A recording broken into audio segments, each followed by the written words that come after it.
Rome. A street. Enter 3 citizens. Before we proceed, hear me speak. Speak. Speak. You are resolved to die rather than to famish. Resolved. Resolved. First, you know Caius Marcius is chief enemy to the people. We know it. We know it. Let us kill him. Then we'll have corn at our own price. Ist verdict? No more talking on it. Let it be done. One word. Good citizens. We are accounted poor citizens, and the patricians good. What authority surfeits would relieve us if they would but yield the superfluity. While it were wholesome, we might guess they relieved us humanely. But they think we are too dear. The leanness that afflicts us, the object of our misery, is as an inventory to particularize their abundance. Our sufferance is a gain to them. Let us revenge this with our pikes, ere we become rakes. For the gods know I speak this in hunger for bread, not in thirst for revenge. Would you proceed especially against Caius Marcius? Against him first. He is a very dog to the commonalty. Consider you what he has done for his country? Very well. And could be content to give him good report, but that he pays himself with being proud. What he cannot help in his nature, you account a vice in him. You must not, no way, be covetous. If I must not, I need not be barren of accusation. He hath faults with surplus to tire in repetition. Shouts within. What shouts are these? The other side of the city is risen. Why are we prating here? To the capital! Come, come. Soft. Worthy Menenius Agrippa, one who hath always loved the people. Yeah, he hath honest enough. Works, my countrymen, in hand. Where go you with bats and clubs? The matter, speak, I pray you. Our business is not unknown to the Senate. They have an inkling this fortnight what we intend to do, which now will show him in deeds. They say poor suitors have strong breasts. They shall know we have strong arms too. Why, masters, my good friends, mine honest neighbors, will you undo yourselves? We cannot, so we are undone already. I tell you, friends, most charitable care have the patricians of you for your wants, your suffering in this dearth.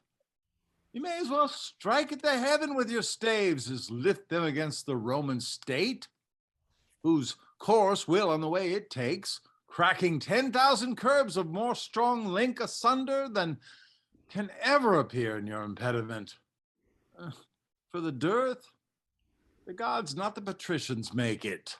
Your knees to them, not arms, must help. Alack, you are transported by calamity thither where more attends you, and you slander the helms of state who care for you like fathers when you curse them as enemies. Care for us? True indeed. They ne'er cared for us. Suffer us to famish, and other storehouses crammed with grain. Make edicts for usury to support usurers, repeal daily any wholesome and established against the rich, that provide more piercing statutes daily to chain up and restrain the poor. If the wars end not us, they will, and there's all the love they bear us. Either you must confess yourselves wondrous malicious, or be accused of folly. I shall tell you a pretty tale. It may be you have heard it, but since it serves my purpose, I will venture to stale it a little more. Well, I'll hear it, yet you must not think to fob off our disgrace with a tale, but, and please you, deliver. There was a time when all the body's members rebelled against the belly, thus accused it, that only like a gulf it did remain in the midst of the body, idle and unactive. still coveting the viand, never bearing like labor with the rest, where the other instruments did see and hear, devise, instruct, walk, feel, and mutually participate, did minister unto the appetite and affection common of the whole body. And the belly answered, Well, sir, what did the belly answer? Sir, I shall tell you with a kind of smile, which ne'er came from the lungs, but even thus. Ugh. For look you, I may make the belly smile as well as speak. It tauntingly replied to the discontented members, the mutinous parts that envied his receipt. Even so most fitly as you malign our senators, for that they are not such as you. Well, the belly's answer. Well, the kingly crowned head, the vigilant eye, the counsellor's heart, the arm of the soldier, our steed the leg, the tongue our trumpeter, with other muniments and petty helps in this our fabric. If that they should by the cormorant belly be restrained, who is the sink i' the body. What then? For me, this fellow speaks. What then? What then? The former agents, if they did complain, what would the belly answer?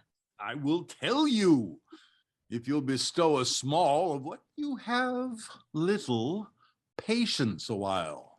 You'll hear the belly's answer. You're long about it. Note me thus, good friend. Your most grave belly was deliberate, not rash like his accusers, and thus answered. True it is, my incorporate friends, quoth he, that I receive the general food at first, which you do live upon, and fit it is, because I am the storehouse and the shop of the whole body. But if you do remember, I send it through the rivers of your blood, even to the court, the heart, to the seat of the brain, and through the cranks and offices of man, the strongest nerves, the small inferior veins from me receive that natural competency whereby they live. And though that all at once, you, my good friends, and this says the belly, mark me, Well, though all at once cannot see what I do deliver out to each, yet I can make my audit up, that all from me do back receive the flower of all, and leave me but the bran. What say you to it? it was an answer. How apply you this? The senators of Rome are this good belly, and you, the mutinous members, for examine their counsels and their cares, digest things rightly, touching the weal of the common. You shall find no public benefit which you receive, but it proceeds or comes from them to you, and no way from yourselves. What do you think, you, the great toe of this assembly? I, the great toe.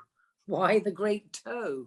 For that being one of the lowest, basest, poorest, and most of this most wise rebellion, thou goest foremost. Thou rascal, thou art worst in blood to run, leads first to win some vantage. But make you ready, your stiff bats and clubs. Rome and her rats are at the point of battle. The one side must have bail. Enter Caius Marcius. Hail, noble Marcius! What is the matter? You dissentious rogues, that rubbing the poor itch of your opinion make yourselves scabs. Ever your good word. He that will give good words to thee will flatter beneath the boring. What would you have, you curs? They like nor peace nor war. The one affrights you, the other makes you proud. He that trusts to you where he should find you lions finds you hares, where foxes, geese. You're no surer now than is the coal of fire upon the ice or hailstone in the sun. Your virtue is to make him worthy whose offence subdues him, and curse that justice did it. Who deserves greatness deserves your hate, and your affections are a sick man's appetite, who desires most that which will increase his evil. He that relies upon your favours swims with fins of lead, and hews down oaks with rushes. Hang ye, trust ye, with every minute you do change a mind, and call him noble that was now your hate, him vile that was your garland. What's the matter? That in these several places of the city you cry against the noble senate, to under the gods keep you in awe, which else would feed on one another. What is their seeking? At their own rates, whereof they say the city is well stored. Hang 'em, they say. They'll sit by the fire and presume to know what's done in the capital. Who's like to rise, who thrives, and who declines. Side factions and give out conjectural marriages, making parties strong and feebling such as stand not in their liking, below their cobbled shoes. They say there's grain enough. With the nobility lay aside their ruth, and let me use my sword. I'd make a quarry with thousands of these quartered slaves, as high as I could pick my lance. These are almost thoroughly persuaded. For though abundantly they lack discretion, yet they are passing cowardly. But I beseech you, what says the other troop? They're dissolved, hang 'em.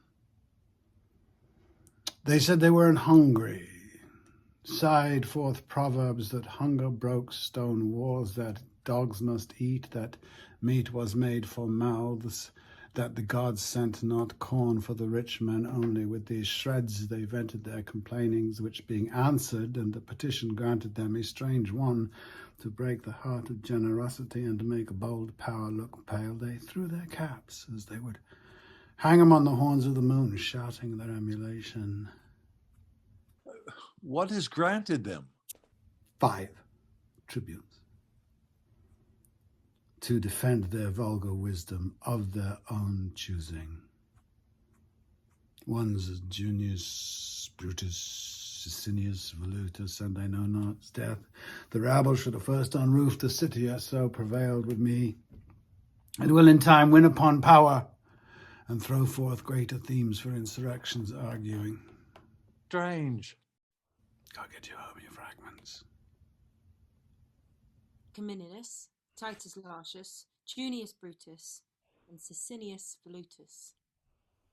Marcius, 'tis true that you have lately told us. I'm glad on't. Then we shall have means to vent our musty superfluity. They have a leader, Tullus Aufidius, will put you to it. I sin in envying his nobility, and were I anything but what I am, I would wish me only he. Were half to half the world by the ears, and he upon my party, I'd revolt to make only my wars with him. He's a lion that I am proud to hunt. Worthy Marcius, attend upon Cominius to these wars. It is your former promise. Titus Lartius, thou shalt see me once more strike at Tullus' face. What art thou still standst out? No, Gaius Marcius. I'll lead upon one crutch and fight with the other ere stay behind this business. Oh, true bred. Your company to the capital, where I know our greatest friends attend us. Lead you on, right worthy your priority. Noble Marcius. Hence to your homes. Be gone. No, let them follow. The Volscians have much corn. Take these rats thither to gnaw their garners. Worshipful mutineers, your valor puts well forth. Pray follow. Ever man so proud as is this Marcius. He has no equal. When we were chosen tribunes for the people, Mark you his lip and eyes. nay, but his taunts. Being moved, he will not spare to gird the gods. Bemock the modest moon. The present wars devour him. He has grown too proud to be so valiant. Such a nature, tickled with good success, disdains the shadow which he treads on at noon. But I do wonder his insolence can brook to be commanded under Cominius. Fame, at which he aims, in whom already he's well graced, cannot better be held nor more attained than by a place below the first. For what miscarries shall be the general's fault, though he perform to the utmost of a man, and giddy censure will then cry out of Marcius, oh, if he had borne the business. Besides, if things go well, opinion that so sticks on Marcius shall of his demerits rob Cominius. Come, half all Cominius's honors are to Marcius, though Marcius earned them not, and all his faults to Marcius shall be honors, though indeed in aught he merit not. Let's hence. And hear how the dispatch is made, and in what fashion, more than his singularity, he goes upon this present action. Let's along. Tullus Aufidius and Volsci Senator.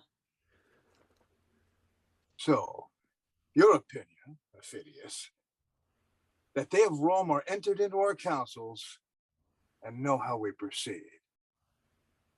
Is it not yours? Whatever have been thought on in this state that could be thought to bodily act ere Rome had circumvention? 'Tis not 4 days gone since I heard hence. These are the words. Look, I think I have them here. Yep, here they are. Here it is. They have pressed a power, but it is not known whether for east or west. The death is great, the people mutinous, and it is rumored Cominius Marcius, your old enemy, who is of Rome worse hated than of you, and Titus Lartius, the most valiant Roman, these three lead on this preparation. Whither 'tis bent, most likely 'tis for you. Consider of it. Our army's in the field. We never yet made doubt, but Rome was ready to move on, to answer us.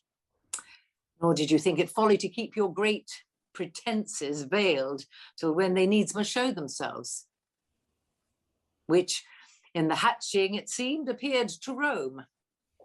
By the discovery, we shall be shorter in our aim, which was to take in many towns ere almost Rome should know we were afoot. Noble Aufidius, take your commission, hie ye to your bands.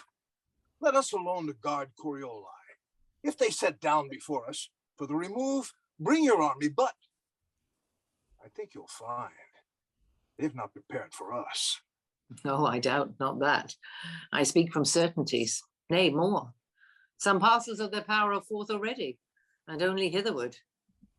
I leave your honours.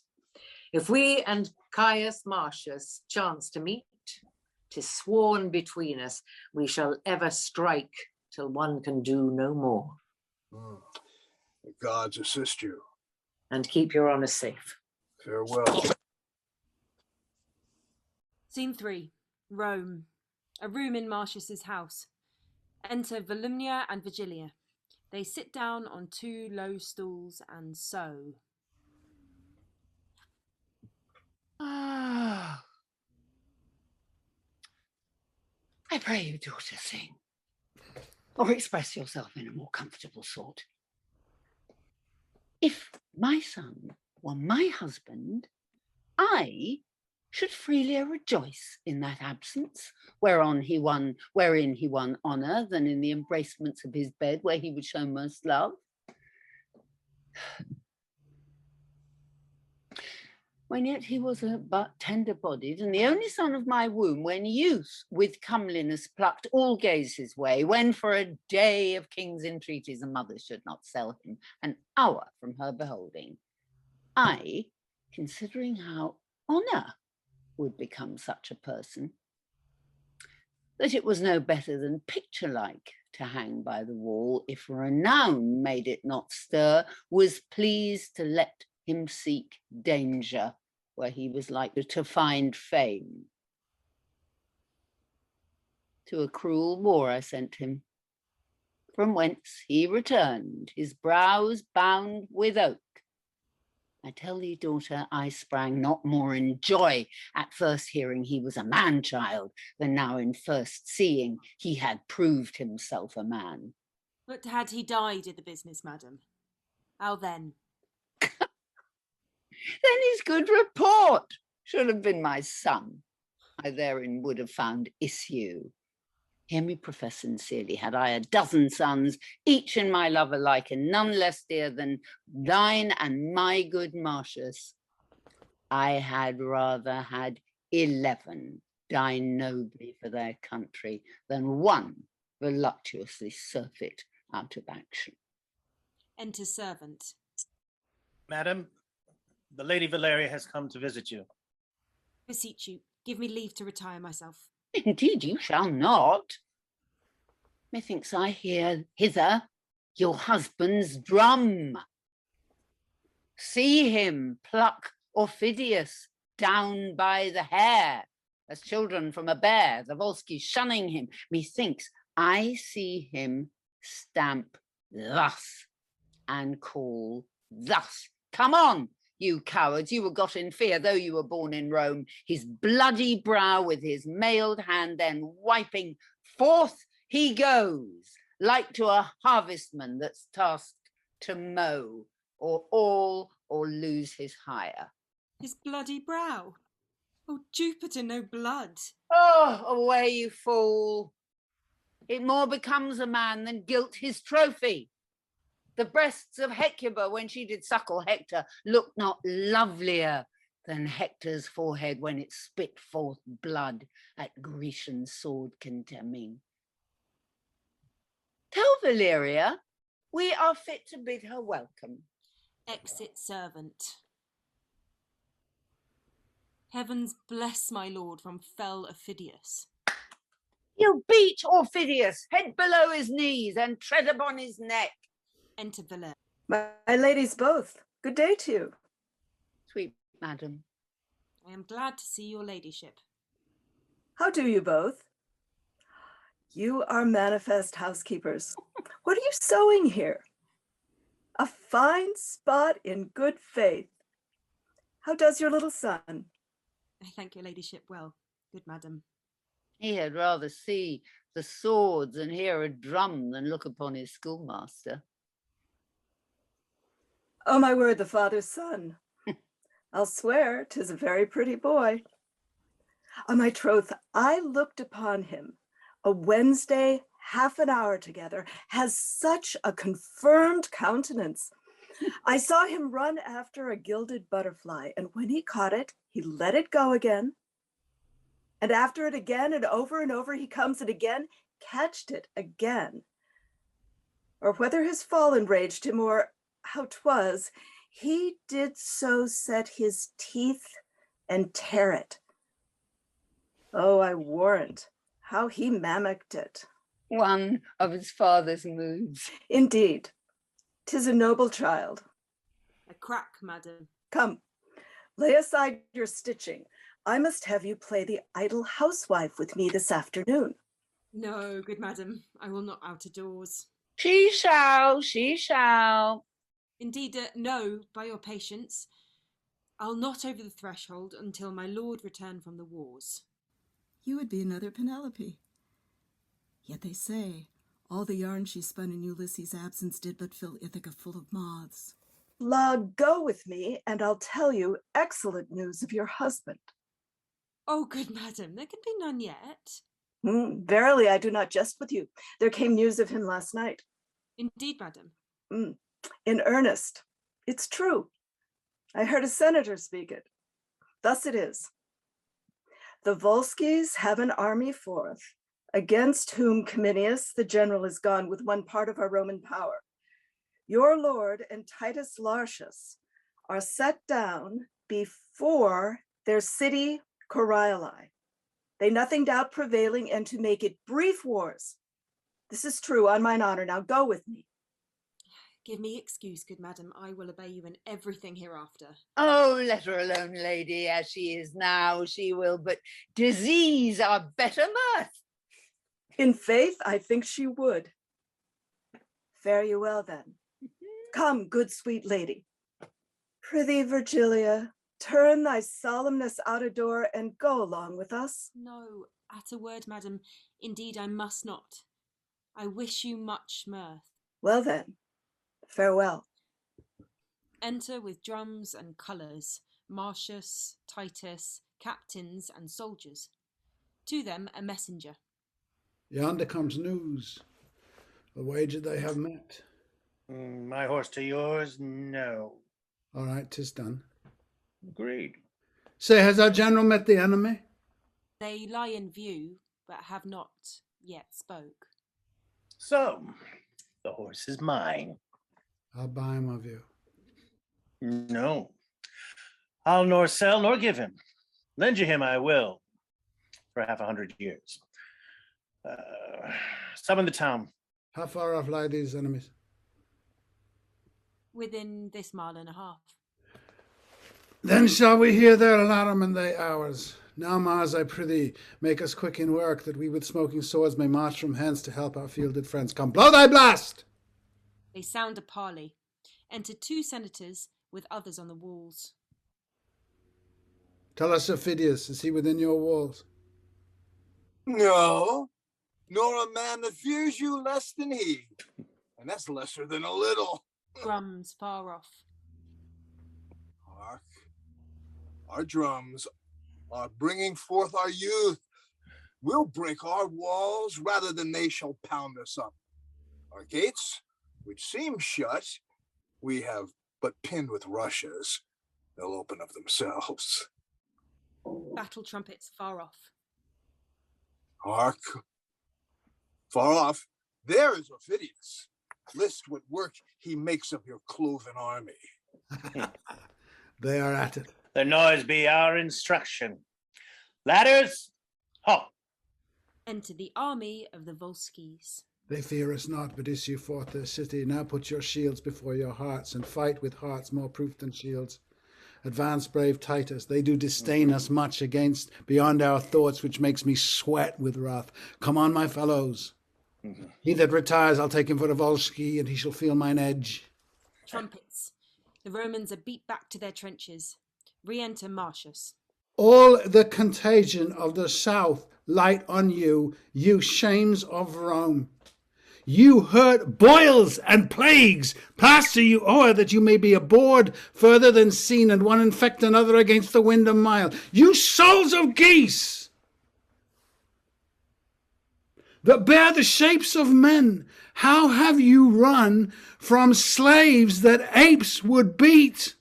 Pluto and hell all hurt behind, backs red and faces pale with flight and agued fear. Mend and charge home, and by the fires of heaven I'll leave the foe and make my wars on you. Look to it. Come on. If you'll stand fast, we'll beat them to their wives as they us to our trenches. Follow me.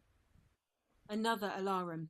The Volskis fly, and Marcius follows them to the gates. So now the gates are ope.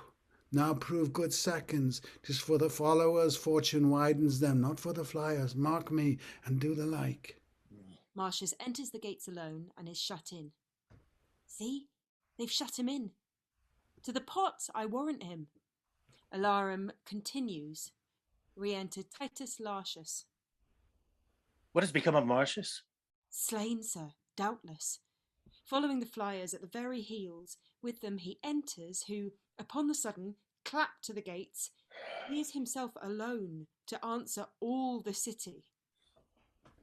Oh, noble fellow, who sensibly outdares his senseless sword, and when it bows, stands up. Thou art left, Marcius. A carbuncle entire, as big as thou art, were not so rich a jewel. Thou wast a soldier even to Cato's wish, not fierce and terrible only in strokes, but with thy grim looks and the thunder-like percussion of thy sounds. Thou madest thine enemies shake, as if the world were feverish and did tremble. Re-enter Marcius, bleeding, assaulted by the enemy. Look, sir. Oh, 'tis Marcius. Let's fetch him off and make remain alike. They fight, and all enter the city. Scene 5. Corioli, a street. Enter first soldier with spoils. This will I carry to Rome. A murrant on't. I took it for a silver. Alarum continues, still afar off. Enter Marcius and Titus Lartius with a trumpet. See how these movers that do prize their hours at a cracked drachma, cushions, leaden spoons, irons of a doit, doublets the hangman would bury with those that wore them. These base slaves, ere yet the fight be done, pack up, down with them. And hark what noise our general makes. To him. There is the man of my soul's hate, Aufidius, piercing our Romans. Then valiant Titus, take convenient numbers to make good the city, whilst I, with those that have the spirit, will haste to help Cominius. Worthy sir, thou bleedst. Thy exercise hath been too violent for a second course to fight. So praise me not. My work hath not yet warmed me. Ha! The blood I drop is rather physical than dangerous to me. To Aufidius thus will I appear and fight. Now the fair goddess Fortune fall deep in love with thee, and her great charms misguide thy opposers' swords.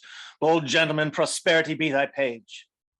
Thy friend no less than those she placeth highest. So farewell. Exit Marcius.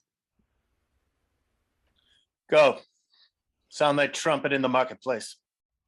Call thither all the officers of the town, where they shall know our mind. Away. Scene 6. Near the camp of Cominius. Enter Cominius, as it were in retire. Breathe you, my friends. What fort? We are come off like Romans, neither foolish in our stands nor cowardly in retire. Believe me, sirs, we will be charged again. Whilst we have struck by interims and conveying gusts, we have heard the charges of our friends. You Roman gods, lead their successors as we wish our own, that both our powers with smiling fronts encountering may give you thankful sacrifice. Who is yonder that does appear as if he were flayed? Oh gods, he has the stamp of Marcius, and I have before time seen him thus. Am I too late? The shepherd knows not thunder from a tabor them more than I know the sound of Marcius' tongue from every meaner man. Am I too late? Aye, if you come not in the blood of others, but mantled in your own. Oh, let me clip you in arms as sound as when I wooed, in heart as merry as when our nuptial day was done and tapers burnt bedward. Flower of warriors.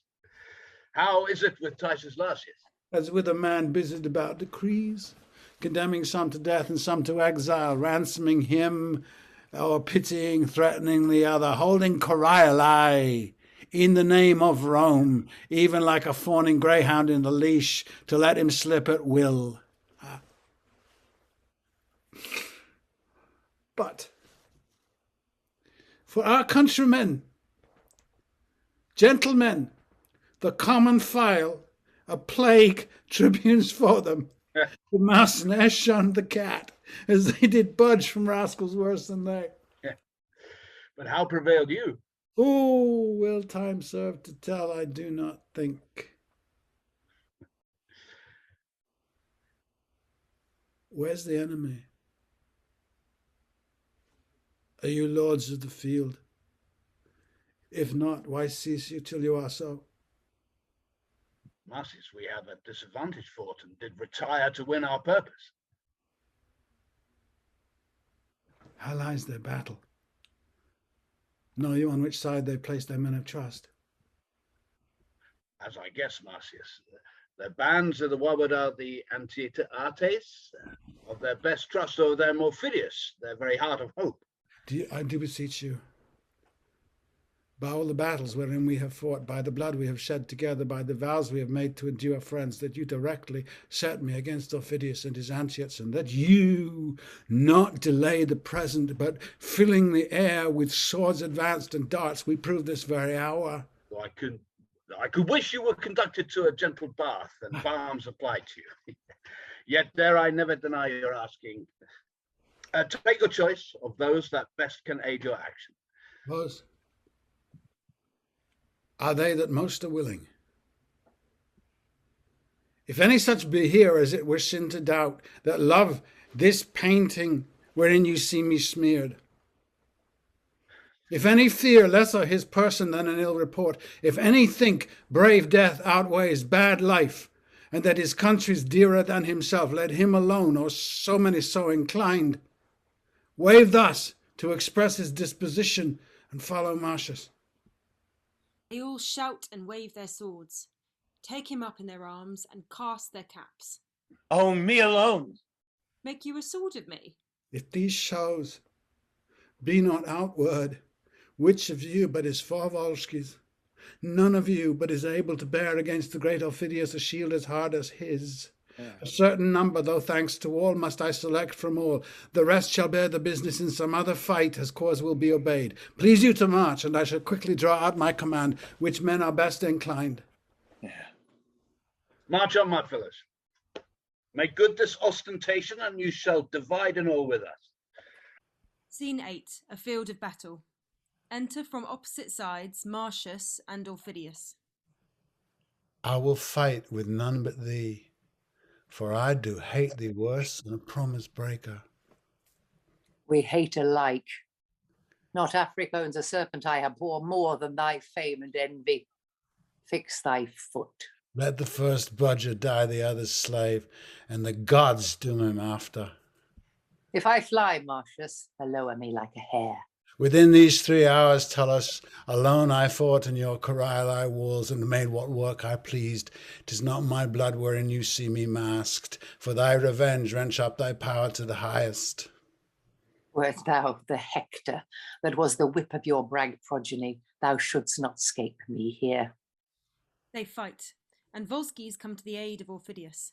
Marcius fights till they be driven in breathless. Officious and not valiant, you have shamed me in your condemned seconds. Scene 8, the Roman camp. Flourish, alarum. A retreat is sounded. Flourish. Enter from one side Cominius with the Romans, and from the other side Marcius with his arm in a scarf. If I should tell thee of this thy day's work, thou dost not believe thy deeds. But I'll report it where senators shall mingle tears with smiles, where great patricians shall attend and shrug, in the end admire, where ladies shall be frighted and gladly quaked, hear more, where the dull tribunes that with the fusty plebeians hate thine honours shall say against their hearts, we thank the gods our Rome hath such a soldier. Yet camest thou to a morsel of this feast, having fully dined before. Enter Titus Lartius with his power from the pursuit. Oh, General, here is the steed, we the comparison. Hadst thou beheld where we were... No more. God. My mother, who has a charter to extol her blood when she does praise me, grieves me. I've done as you have done, that's what I can. Induced as you have been, that's for my country. He that has but effected his good will hath obtained mine act. You shall not be the grave of your deserving. Rome must know the value of her own. 'Twere a concealment worse than a theft, no less than a traducement to hide your doings, and to silence that which to the spire and top of praises vouched would seem but modest. Therefore I beseech you, in sign of what you are, not to reward what you have done, before our army, hear me. I have some wounds upon me, and they smart to hear themselves remembered. Should they not, well might they fester against ingratitude, and tempt themselves with death. of all the horses whereof we have taken good store, of all the treasure in this field achieved and city, we render you the 10th to be taken forth before the common distribution at your only choice. I thank you, General, but cannot make my heart consent to take a bribe to pay my sword. I do refuse it, and stand upon my common part with those that have beheld the doing. Long flourish. Titus Lartius and all cry, Martius, Martius, blow trumpets, cast up their caps and lances. May these same instruments which you profane never sound more, when drums and trumpets shall in the field prove flatterers. Let courts and cities be made all of false-faced soothing. When steel grows soft as parasite silk, let him be made a coverture for the wars. No more, I say. For what? For that I have not washed my nose that bled, or foiled some devil wretch, which without note as many else have done. You shout me forth in acclamations hyperbolical, as if I loved my little should be dieted in praises sourced with lies. Too modest are you. Oh, please. More cruel to your good report than grateful to us that give you truly. By your patience, if against yourself you be incensed, will put you like one that means his proper harm in manacles, then reason safely with you. Therefore, be it known as to us, to all the world, that Caius Marcius wears this war's garland. In token of the which, my noble steed, known to the camp, I give him with all his trim belonging, and from this time, what he did before Corioli, call him with all the applause and clamour of the host, Caius Marcius Coriolanus, bear the addition nobly ever. Flourish. Trumpet sound and drums. Caius Marcius Coriolanus. I will go wash, and when my face is fair, you shall perceive whether I blush or no. Howbeit, I thank you. I mean to stride your steed, and at all times to undercrest your good addition to the fairness of my power.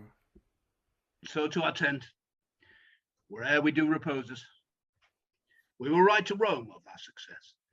And you, Titus Lartius, must to Corioli back send us to Rome the best, with whom we may articulate for their own good and ours. I shall, my lord. The gods begin to mock me. I that now refused most princely gifts am bound to beg of my lord general. Take it, 'tis yours. What is it? I sometime lay here in Corioli at a poor man's house.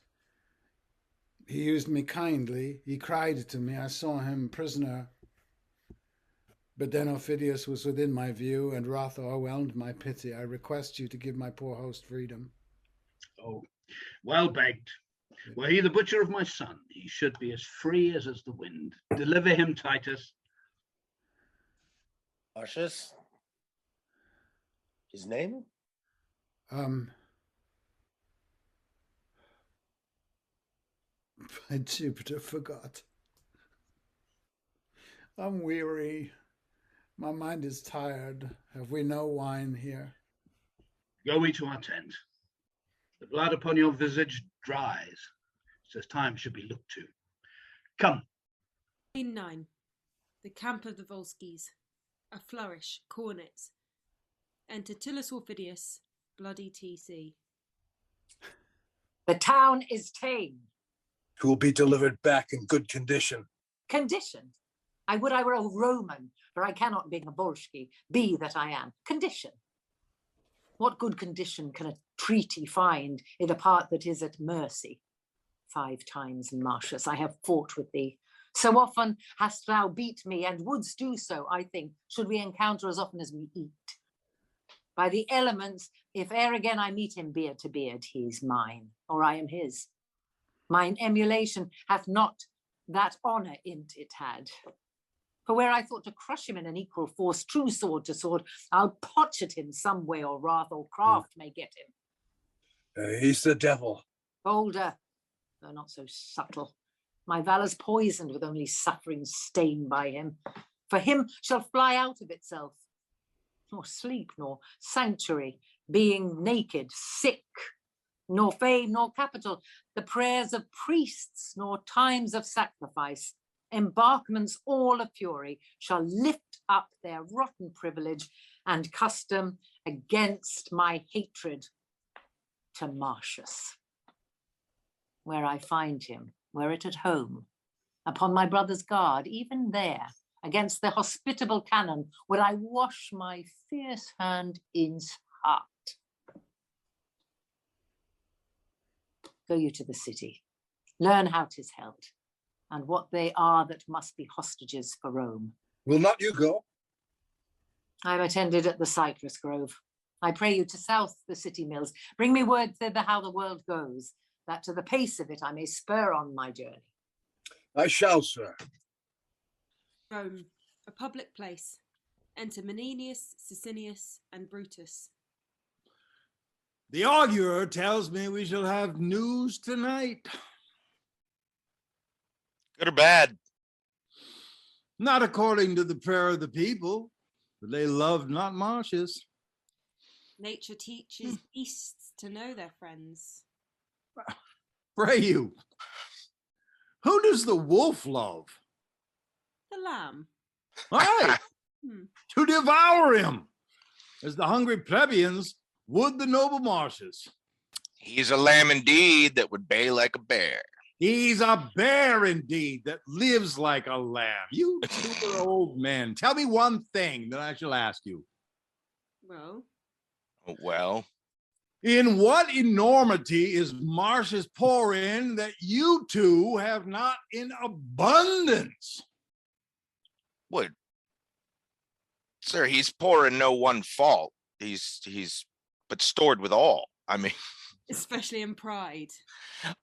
and topping all others in boasting. Yeah. This is strange.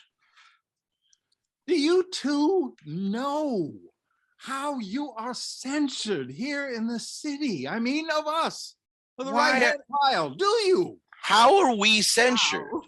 Because you talk of pride now. Will you not be angry? Well, sir. Oh. What? Well. For a very little thief of occasion will rob you of a great deal of patience. Give your dispositions the reins and be angry at your pleasures. At the least, if you take it as a pleasure to you in being so. You blame Marcius for being proud? We do it not alone, sir. I know. You can do very little alone. For your helps are many, or else your actions would grow wondrous single. Your abilities are too infant-like for doing much alone. You talk of pride. Oh, that you could turn your eyes toward the napes of your necks and make but an interior survey of your good selves. Oh, that you could. And what then, sir? Why, then you should discover a brace of unmeriting, proud, violent, testy magistrates, alias fools, as any in Rome. Menenius, you are known well enough too. I am known to be a humorous patrician, and one that loves a cup of hot wine and not a drop of a laying Tiber in it. Said to be something imperfect and favoring the first complaint, hasty and tinder-like upon too trivial motion, one that converses more with the buttock of the night than with the forehead of the morning, and what I think I utter, and spend my malice in my breath. Meeting two such wheelsmen as you are, I cannot call you Lycurguses. If the drink you give me touch my palate adversely, I make a crooked face at it. I can't say your worships have delivered the matter well when I find the ass and compound with the major part of your syllables. And though I must be content to bear with those that say you are reverend grave men, yet they lie deadly that tell you you have good faces. If you see this in the map of my microcosm, follows that I am known well enough to. What balm can your Byzant conspicuities glean out of this character if I be well known enough to? Come, sir, come. We know you well enough. You know neither me, yourselves, nor anything. You are ambitious, poor knaves. You're ambitious for poor knaves' caps and legs. You wear out a good wholesome forenoon in hearing a cause between an orange wife and a faucet seller, and then rejoin the controversy of 3d to a second day of audience. When you are hearing a matter between a party and a party, if you chance to be pinched with the colic, you make faces like mummers, set up the bloody flag against all patience, and in roaring for a chamber pot, dismiss the controversy, bleeding the more entangled by your hearing. All the peace you make in their cause is calling both parties knaves. You're a pair of strange ones. Well, come. You are well understood to be a perfecter jiber for the table than a necessary bencher in the capital. Our very priests must become mockers if they shall encounter such ridiculous subjects as you are. When you speak best under the purpose, it's not worth the wagging of your beards, and your beards deserve not so honorable a grave as to stuff a botcher's cushion, or to be entombed in an ass's pack saddle. Yet you must be saying, Marcius is proud, who in a cheap estimation is worth all your predecessors since Deculion. Though, peradventure, some of the best of them were hereditary hangmen. God damn to your worships. More to your conversation would infect my brain, being the herdsman of the beastly plebeians. I will be bold to take my leave of you. Brutus and Sicinius go aside. Enter Volumnia, Virgilia, and Valeria. Now, my as fair as noble ladies, and the moon, were she earthly, no nobler. Whither do you follow your eyes so fast? Honorable Menenius, my boy Marcius approaches. For the love of Juno, let's go. Marcius coming home. Aye, worthy Menenius, and with most prosperous approbation. Take my cap, Jupiter, and I thank thee. Whoo! Marcius coming home. Aye, 'tis true. Here's a letter from him. The state hath another, his wife have another, and I think there's one at home for you. Oh, I will make my very house reel tonight. A letter for me. Yes, certain. There's a letter for you. I saw it. Oh, a letter for me. It gives me an estate of 7 years' health, in which time I will make a lip at the physician. The most sovereign prescription in Galen is but empiricutic, and to this preservative of no better report than to a horse drench. Is he not wounded? He was wont to come home wounded. No. Oh, he is wounded. I thank the gods for it. So do I. If it not be too much, brings a victory in his pocket. The wounds become him. On's brows, Menenius, he comes the third time home with the oaken garland. Has he disciplined Aufidius soundly? Thus Lartius writes, they fought together, but Aufidius got off. And 'twas time for him too.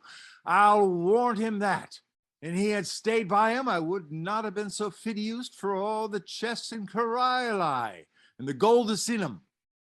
Is the Senate possessed of this? Good ladies, let's go. Yes. The Senate has letters from the general, wherein he gives my son the whole name of the war. He hath in this action outdone his former deeds doubly. In troth, there's wondrous things spoke of him. Wondrous, sire, I warrant you, and not without his true purchasing. Gods grant them true. True, powwow. True, I'll be sworn they're true. Where is he wounded? To the tribunes. God save your good worships. Marcius is coming home and has more cause to be proud. Where is he wounded? Either shoulder and either left arm. There will be a large cicatrice to show the people when he shall stand for his place. He received in the repulse of Tarquin 7 hurts in the body. 1 in the neck and 2 in the thigh. There's 9. that I know. He had, before this last expedition, 25 wounds upon him. Oh, it's 27. Every gash was an enemy's grave. Titus and all blow trumpets. Hark! The trumpets! These are the ushers of Marcius. Before him he carries noise, and behind him he leaves tears. Death, that dark spirit in's nervy arm doth lie, which being advanced declines, and then men die. Trumpets sound. Enter Cominius and Titus. Between them Coriolanus, crowned with an oaken garland, with captains and soldiers and a herald.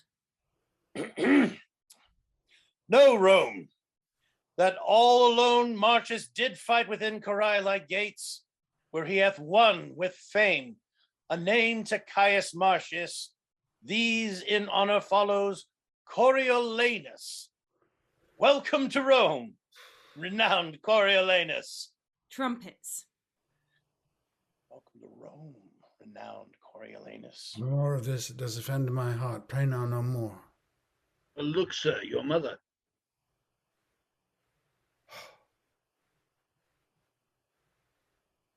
You have, I know, petitioned all the gods for my prosperity. Kneels. Nay, my good soldier, up, my gentle Marcius, worthy Caius, and by deed achieving honour newly named. What is it? Coriolanus, must I call thee? Oh, but thy wife. My gracious silence hail. Wouldst thou have laughed had I come coffined home? That weeps to see me triumph, oh my dear. Such eyes the widows in Corioli wear, and mothers that lack sons. Ah, the gods crown thee. Live you yet? Valeria. Oh, my sweet lady, pardon. Know not where to turn. Oh, welcome home, and welcome, General, and you're welcome all. 100,000 welcomes. I could weep and I could laugh. I am light and heavy. Welcome. A curse begin at the very root on's heart that is not glad to see thee. You are three that Rome should dote on. Yet by the faith of men we have some old crab trees here at home that will not be grafted to your relish. Yet welcome, warriors, we call a nettle but a nettle in the faults of fools but folly. Ever right. Menenius, ever. Give way there, go on. Your hand in yours. Ere in our own house I do shade my head, the good patricians must be visited, from whom I have received not only greetings, but with them change of honours. I have lived to see inherited my very wishes and the buildings of my fancy. Only there's one thing wanting, which I doubt not, but our Rome will cast upon thee. No, good mother, I had rather be their servant in my way than sway with them in theirs. On to the capital. Titus and all blow trumpets, exeunt in state as before. Brutus and Sicinius come forward. Scene 2, the same, the capital.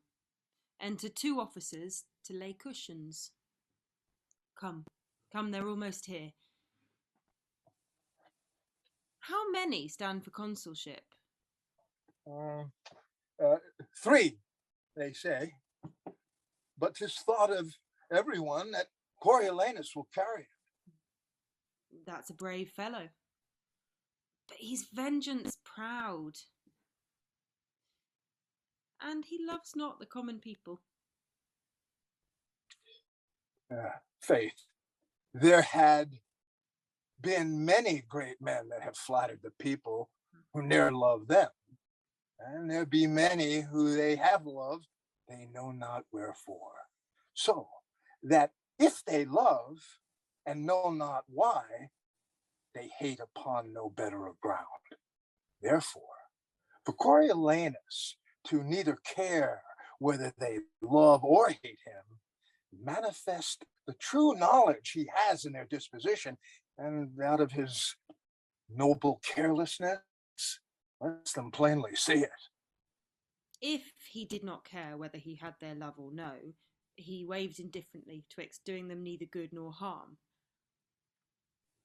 But he seeks their hate with greater devotion than can render it him. And leaves nothing undone that may fully discover him their opposite.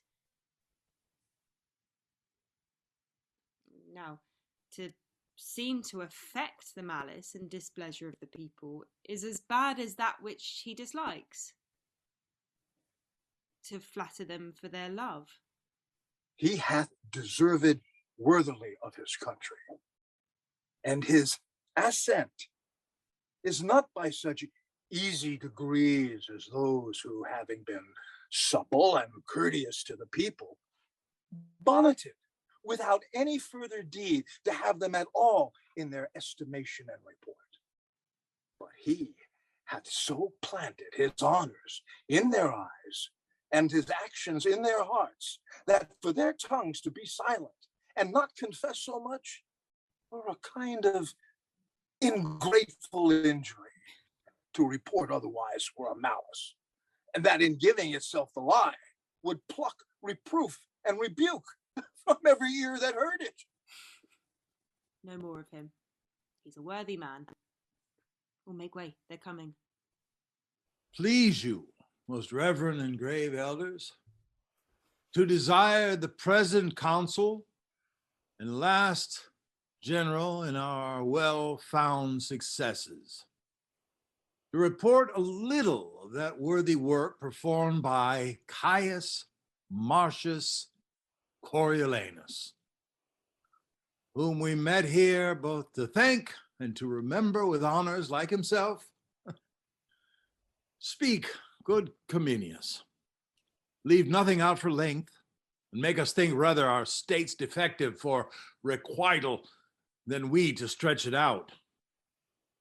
Masters of the people, we do request your kindest ears, and after your loving motion toward the common body, to yield what passes here. We are convented upon a pleasing treaty, and have hearts inclined to honour and advance the theme of our assembly. Which the rather we shall be blessed to do, if he remember a kinder value of the people than he hath hereto prized them at. That's off. That's off.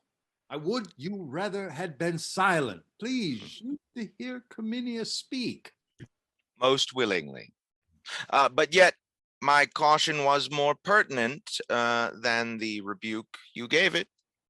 He loves your people, but tie him not to be their bedfellow. Worthy Cominius, speak. Coriolanus offers to go away. No. Keep your place. Sit, Coriolanus. Never shame to hear what you have nobly done. Your honest pardon, I'd rather have my wounds to heal again than hear say how I got them. Sir, I hope my words dispensed you not, please. No, sir. Yet oft when blows have made me stare, I fled from words. You soothed not, therefore hurt not. But your people, I love them as they weigh. Pray now. Sit down. I had rather have one scratch my head in the sun when the alarm was struck than idly sits to hear my nothings monstered. Coriolanus exits. Masters of the people, your multiplying spawn, how can he flatter? That's 1,000 to 1 good one. When you now see he'd rather venture all his limbs for honor than one on's ears to hear it. Proceed, Cominius. I shall lack the voice. The deeds of Coriolanus should not be uttered feebly.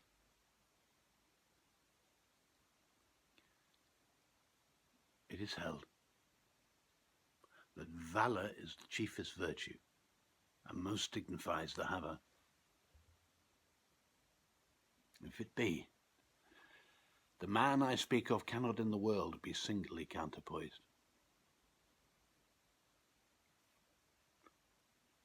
At 16 years, when Tarquin made ahead for Rome, he fought beyond the mark of others.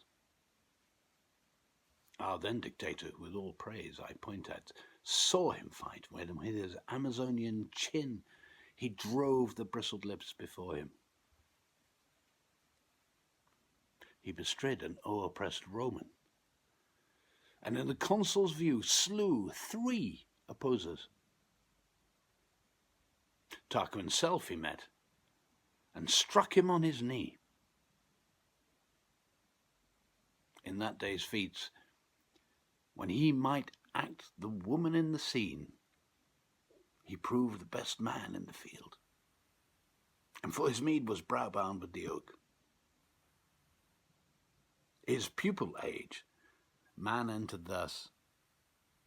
He waxed like a sea, and in the brunt of 17 battles since, he lurched all swords of the garland. And for this last, before and in Corioli, let me say, I cannot speak him home.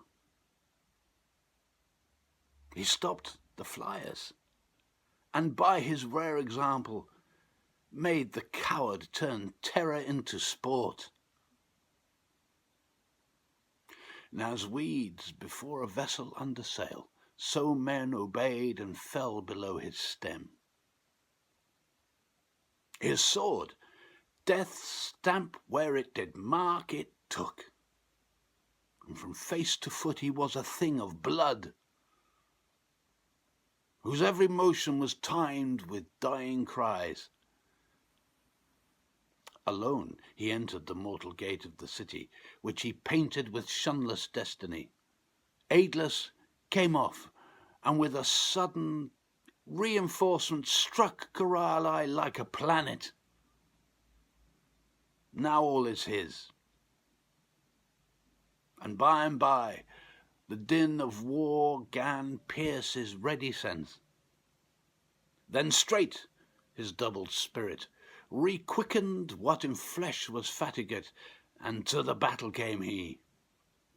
Where he did run, reeking o'er the lives of men as if it were to perpetual spoil,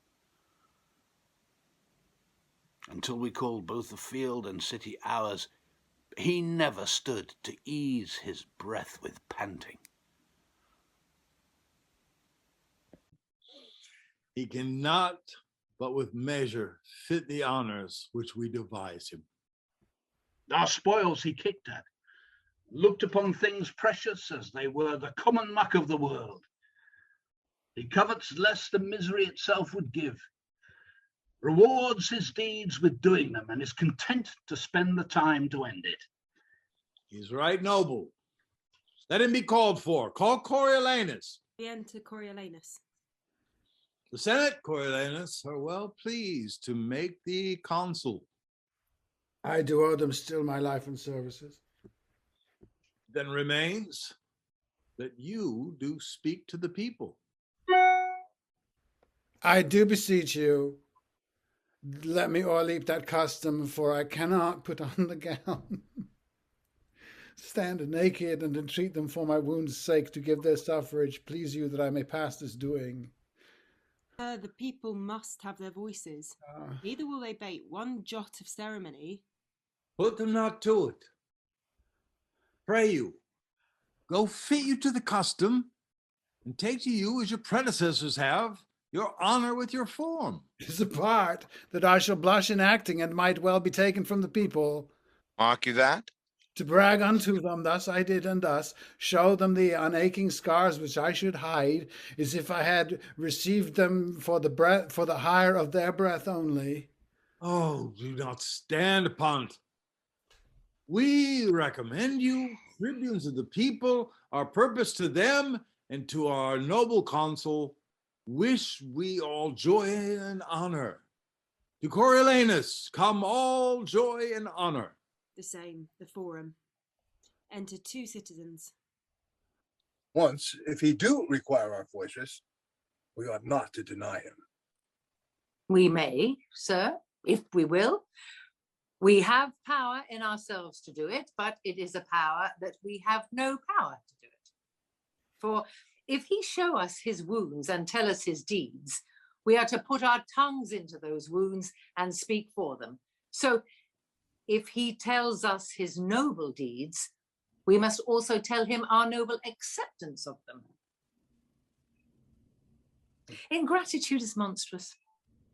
And for the multitude to be ungrateful, were to make a monster of the multitude, of the which we, being members, should bring ourselves to be monstrous members. And to make us no better thought of, a little help will serve.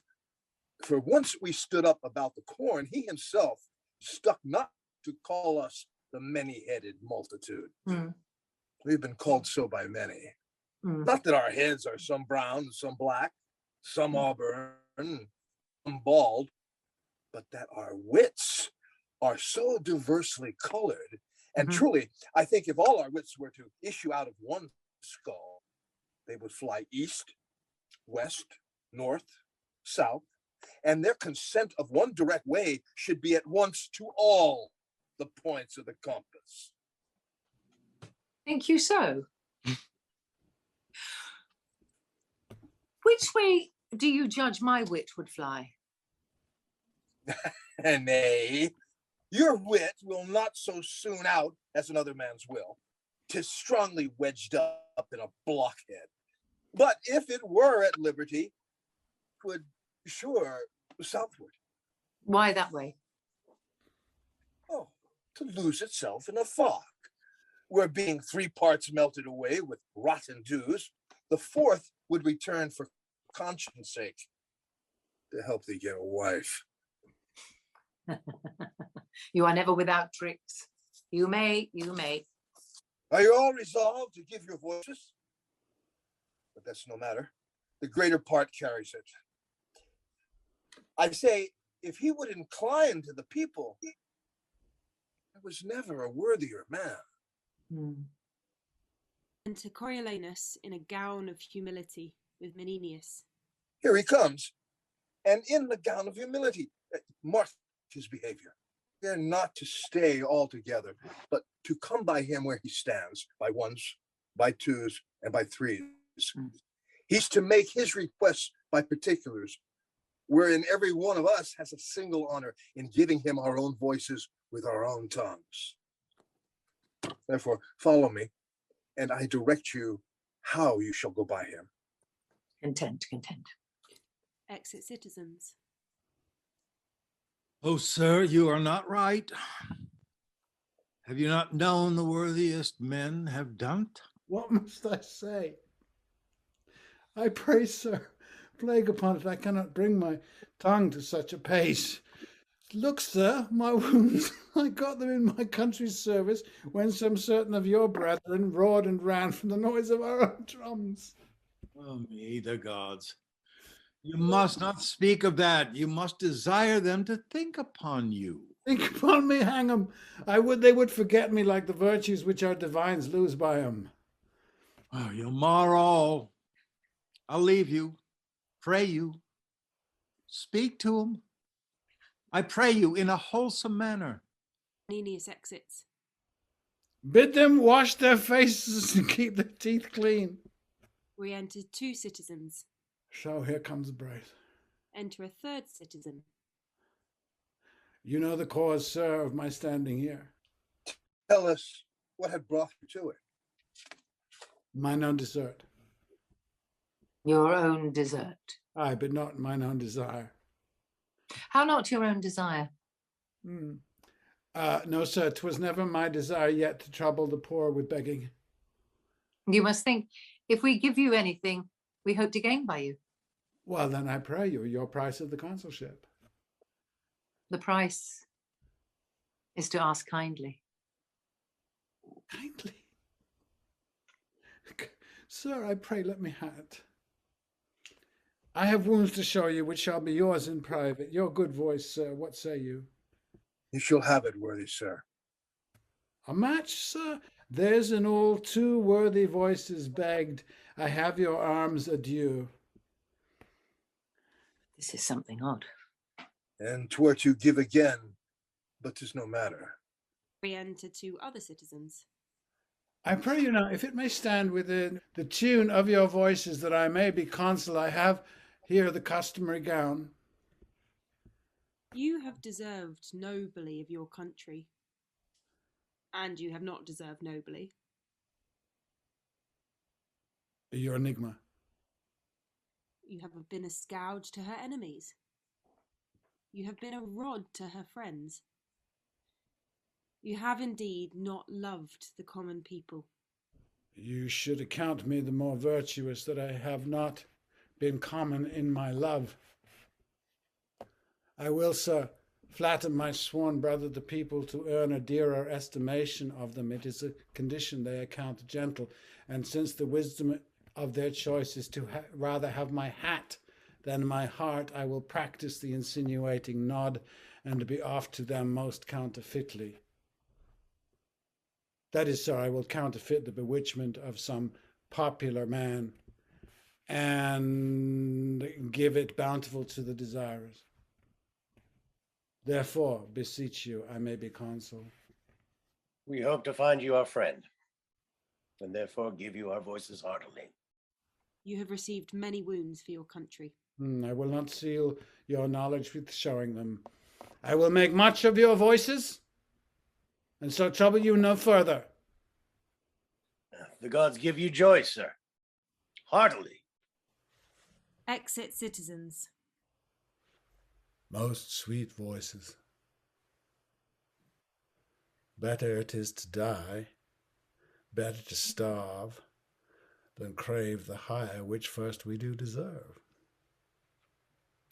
Why in this wolvish togue should I stand here to beg of Hob and Dick that do appear their needless vouchers? Custom calls me to it. What custom wills in all things should we do it? The dust on antique time would lie unswept, and mountainous error be too highly heaped for truth to appear. Rather than fool it so, let the high office and the honor go to one that would do thus. Ugh! I am half through. The one part suffered, the other will I do.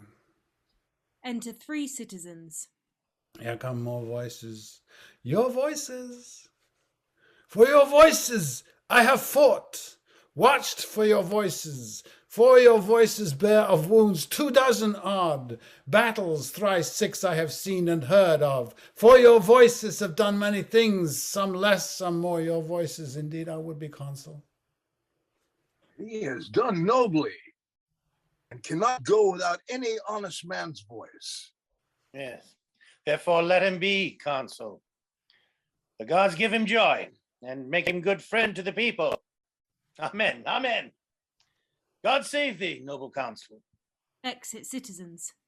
And the tribunes endue you with the people's voice. Remains that in the official marks invested, you and I do meet the Senate. Is this done? The custom of request you have discharged.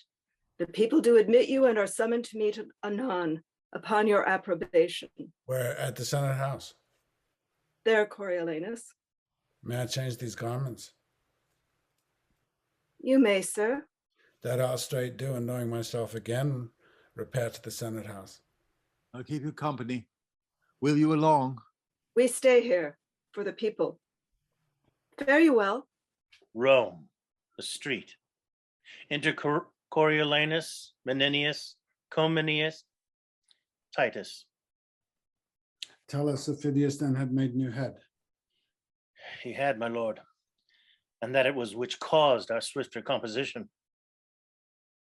So then the Volscians stand but as at first, ready when time shall prompt them to make road upon us again. They are worn, Lord Consul, so that we shall hardly in our ages see their banners wave again. So you are, Phidias.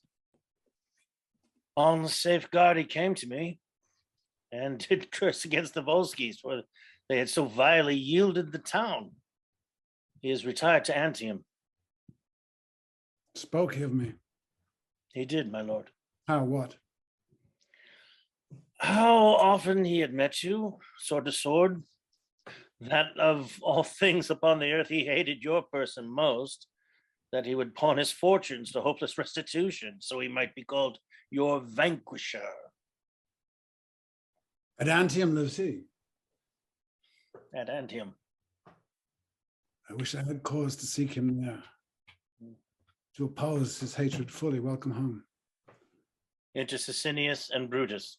Ah, behold, these are the tribunes of the people, the tongues of the mouth. I do despise them, for they do prank them in authority against all noble sufferance. Ask no further. What's that? It will be dangerous to go on. No further. What makes this change? The matter.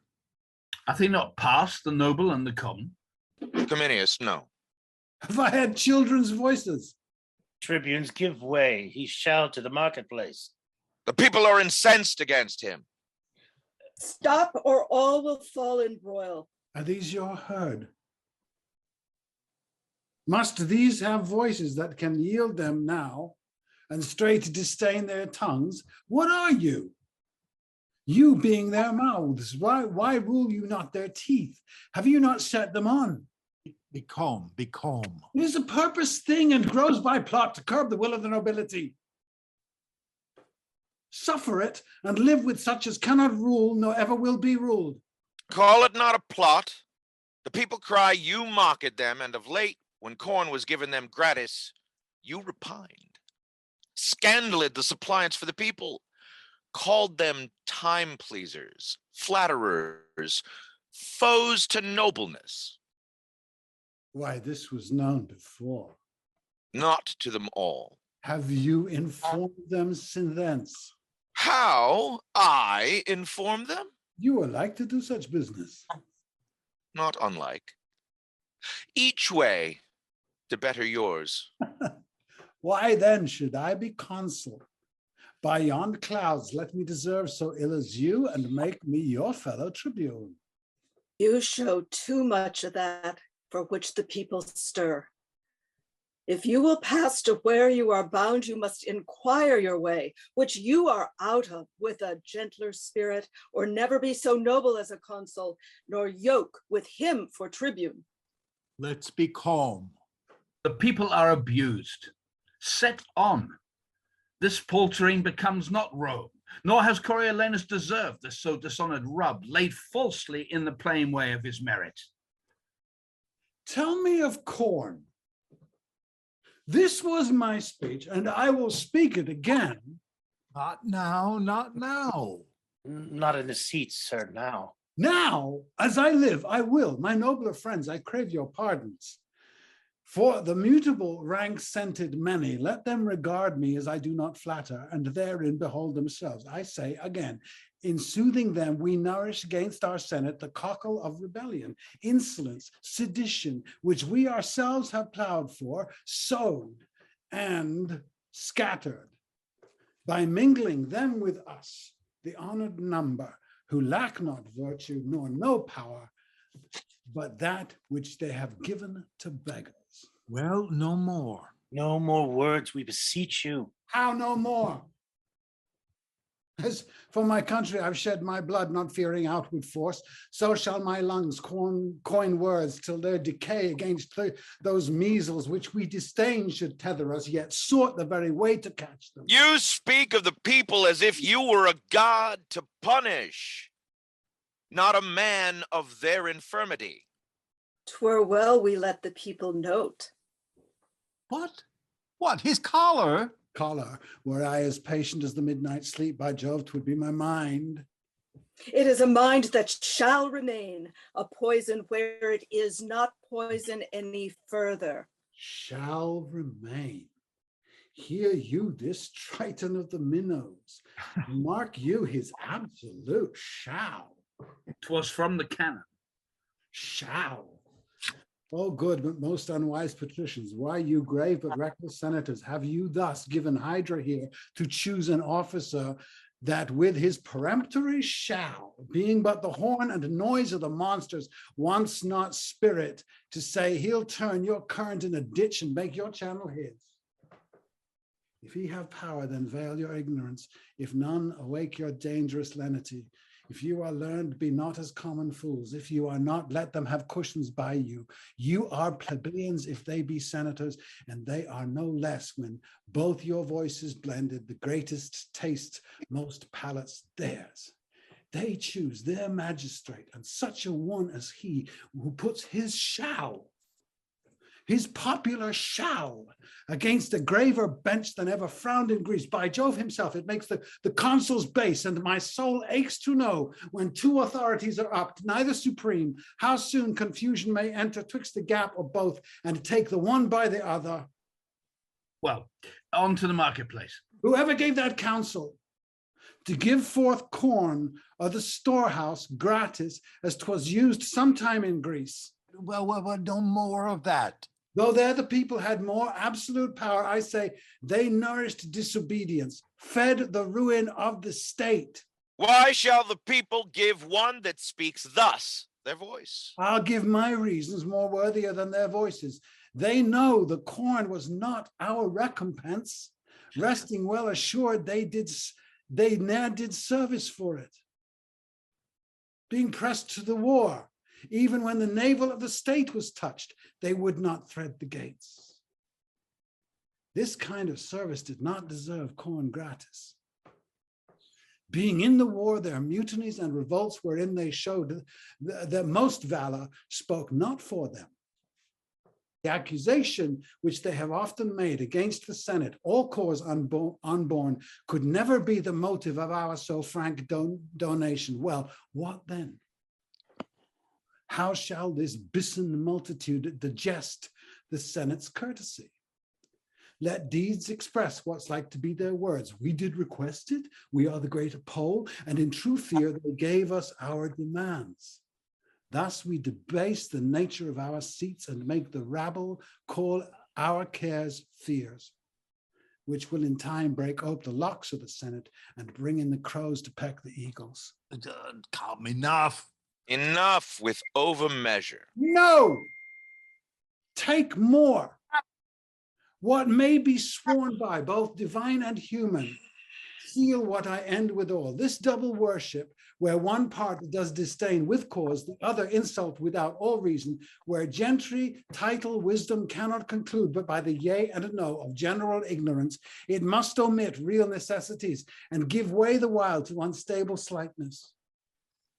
Purpose so barred, it follows, nothing is done to purpose. Therefore beseech you that will be less fearful than discreet, that love the fundamental part of the state more than you doubt the change on't, that prefer a noble life before a long, and wish to jump a body with a dangerous physic that's sure of death without it, at once pluck out the multitudinous tongue.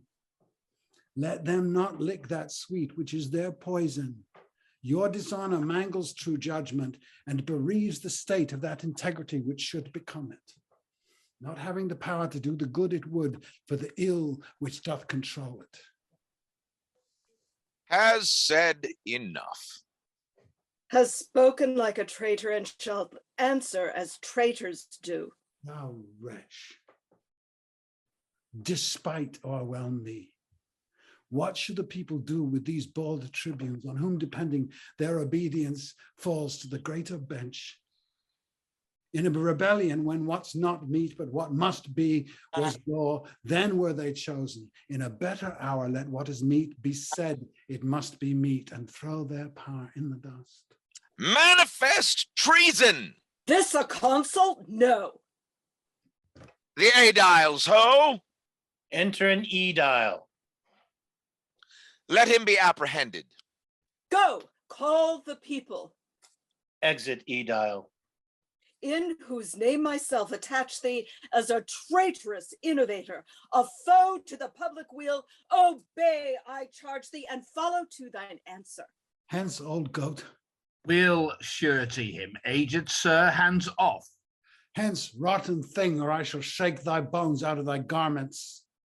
Help, ye citizens! Enter a rabble of citizens with the aediles. On both sides, show more respect. Here's he that would take from you all your power.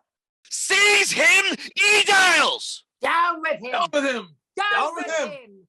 What? Weapons! Weapons! Ho! They all bustle about. Coriolanus crying. Mary. Tribunes! Tribunes! What Patricians! ho! Citizens! Coriolanus! What ho! Say, Coriolanus! Brutus! Oh, peace, Peace! peace. Peace! What is about to be? I am out of breath. Confusion's near. I cannot speak. You tribunes, to the people. Coriolanus, patience. Speak, good Sicinius. Hear me. People, peace. Let's hear our tribune. Peace, speak, speak, speak.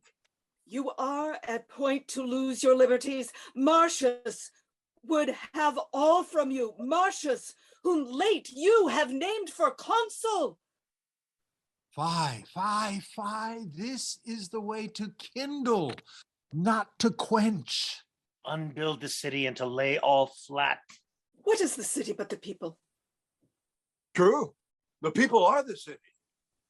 By the consent of all, we were established the people's magistrates. You so remain. And so I like to do. This is the way to lay the city flat, to bring the roof to the foundation and bury all, which yet distinctly ranges in heaps and piles of ruin. This deserves death.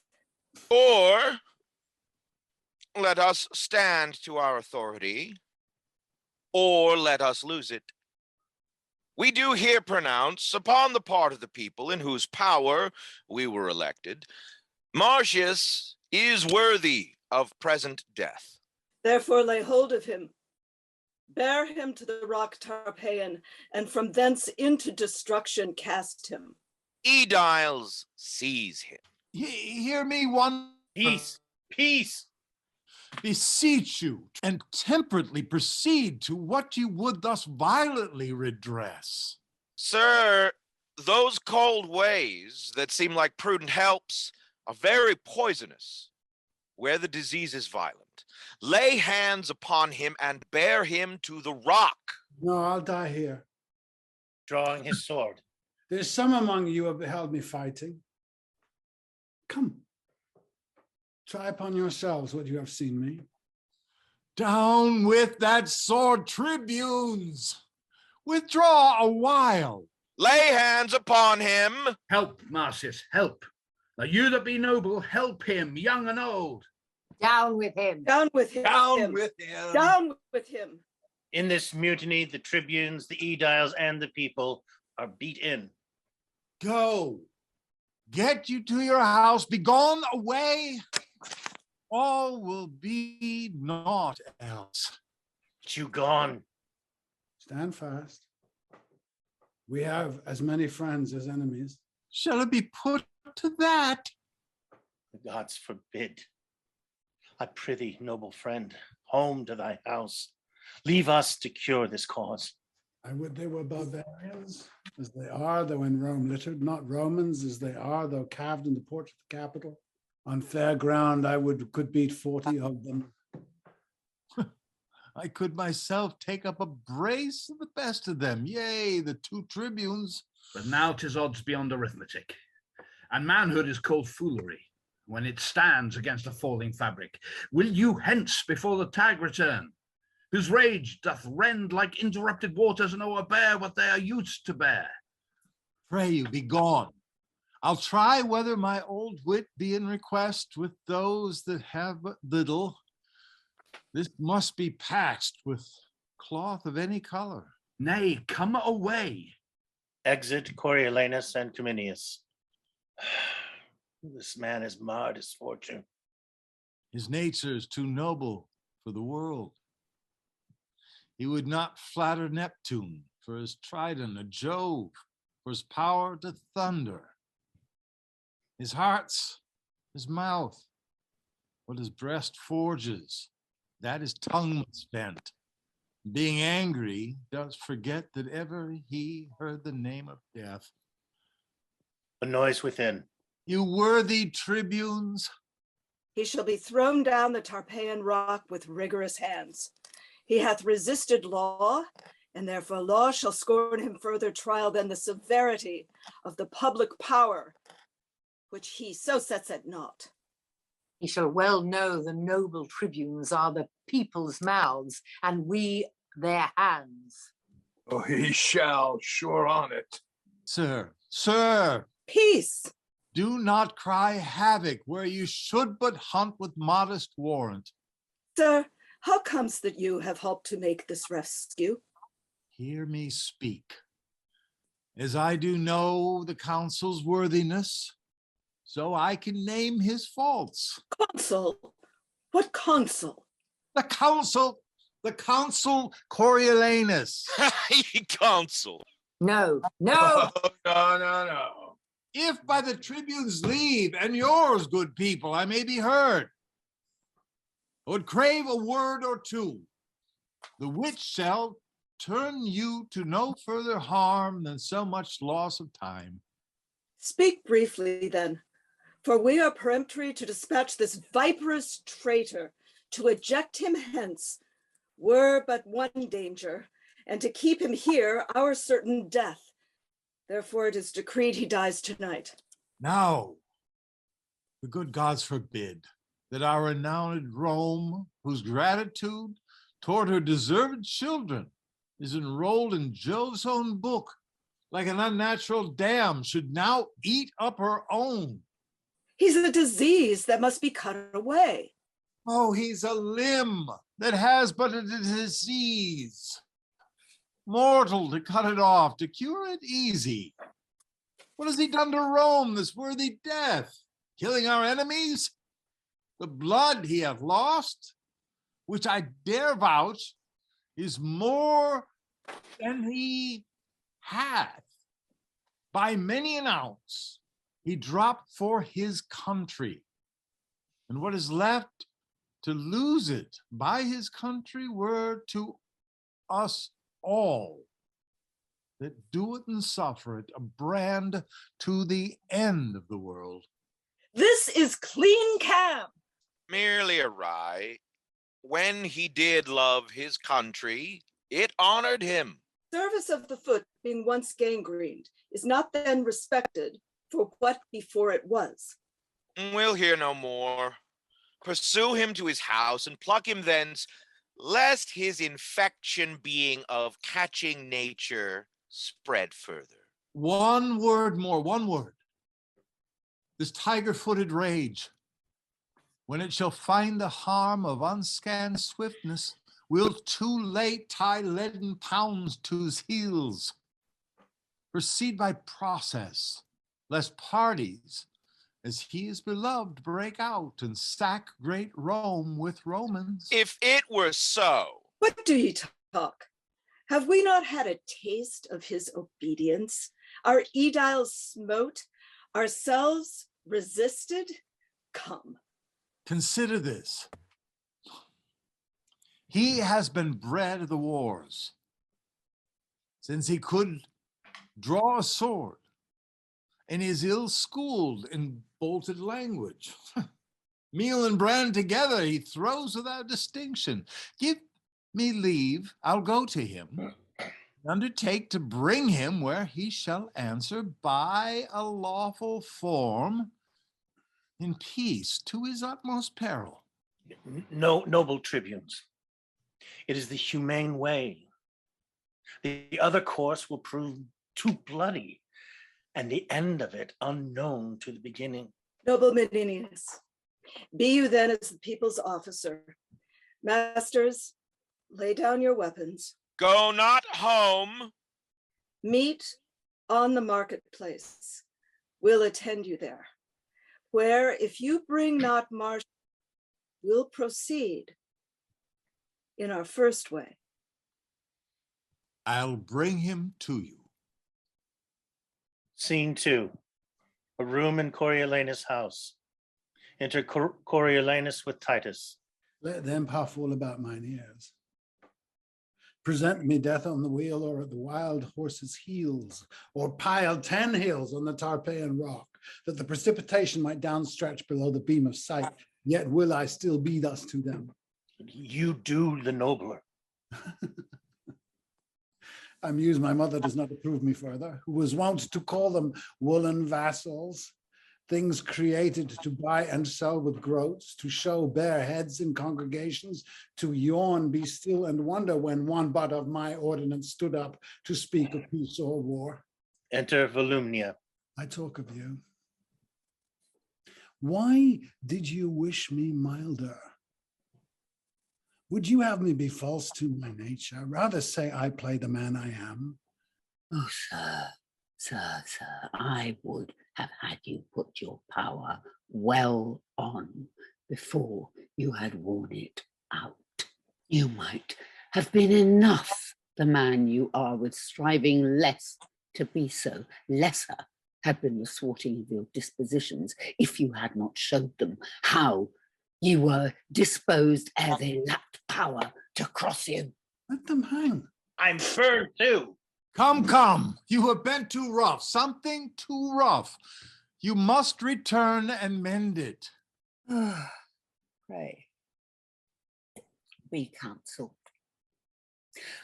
I have a heart as little apt as yours, but yet a brain that leads my use of anger to better vantage. Well said, noble woman. Before he should thus stoop to the herd, but that the violent fit of the times craves it as physic for the whole state, I would put mine armor on, which I can scarcely bear. What must I do? Return to the tribunes. Well, what then? What then? Repent what you have spoke. For them. I cannot do it to the gods. Must I then do it to them? You're too absolute. No, therein you can never be too noble, but when extremities speak. I have heard you say honour and policy, like unsevered friends, i' the war do grow together. Grant that, and tell me in peace what each of them by the other lose, that they combine not there. Tush, tush. A good demand. If it be honour in your wars to seem the same you are not, which for your best ends you adopt your policy, how is it less or worse that it shall hold companionship in peace with honour as in war, since that to both it stands in like request? Why fuss you this? Because that now it lies you on to speak to the people, not by your own instruction, nor by the matter which your heart prompts you, but with such words that are but rooted in your tongue, though but bastards and unsyllables of no allowance to your bosom's truth. Now this no more dishonours you at all than to take in a town with gentle words, which else would put you to your fortune and the hazard of much blood. I would dissemble with my nature, where my fortunes and my friends at stake required, I should do so in honour. I am in this, your wife, your son, these senators, the nobles, and you will rather show our general louts how you can frown than spend a fawn upon them for the inheritance of their loves and safeguard of what that want might ruin. Noble lady. Come, go with us. Speak fair. You may salve so. Not what is dangerous present, but the loss of what is past. Go to them with this bonnet in thy hand, and thus far, having stretched it, here be with them, thy knee bussing the stones, for in such business action is eloquence, and the eyes of the ignorant more learned than the ears, waving thy head, which often thus correcting thy stout heart, now humble as the ripest mulberry that will not hold the handling. Or say to them, thou art their soldier, and being bred in broils, hast not the soft way which thou dost confess were fit for thee to use as they to claim in asking their good loves, but thou wilt frame thyself, forsooth, hereafter theirs, so far as thou hast power and person. This but done, even as she speaks, why their hearts are yours, for they have pardons being asked, as free as words to little purpose. Prithee now go and be ruled.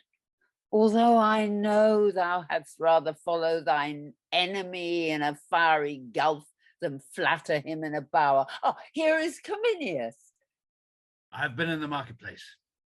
And, sir, 'tis fit you make strong party, or defend yourself by calmness or by absence. All is in anger. Only in fair speech. I think 'twill serve if he can thereto frame his spirit. He must and will. Prithee now, say you will and go about it. Must I go show them my unbarbed sconce? Must I with base tongue give my noble heart a lie that it must bear? Well, I will do it. Yet were there but this single plot to lose, this mold of marshes, they to dust should grind it and throw it against the wind.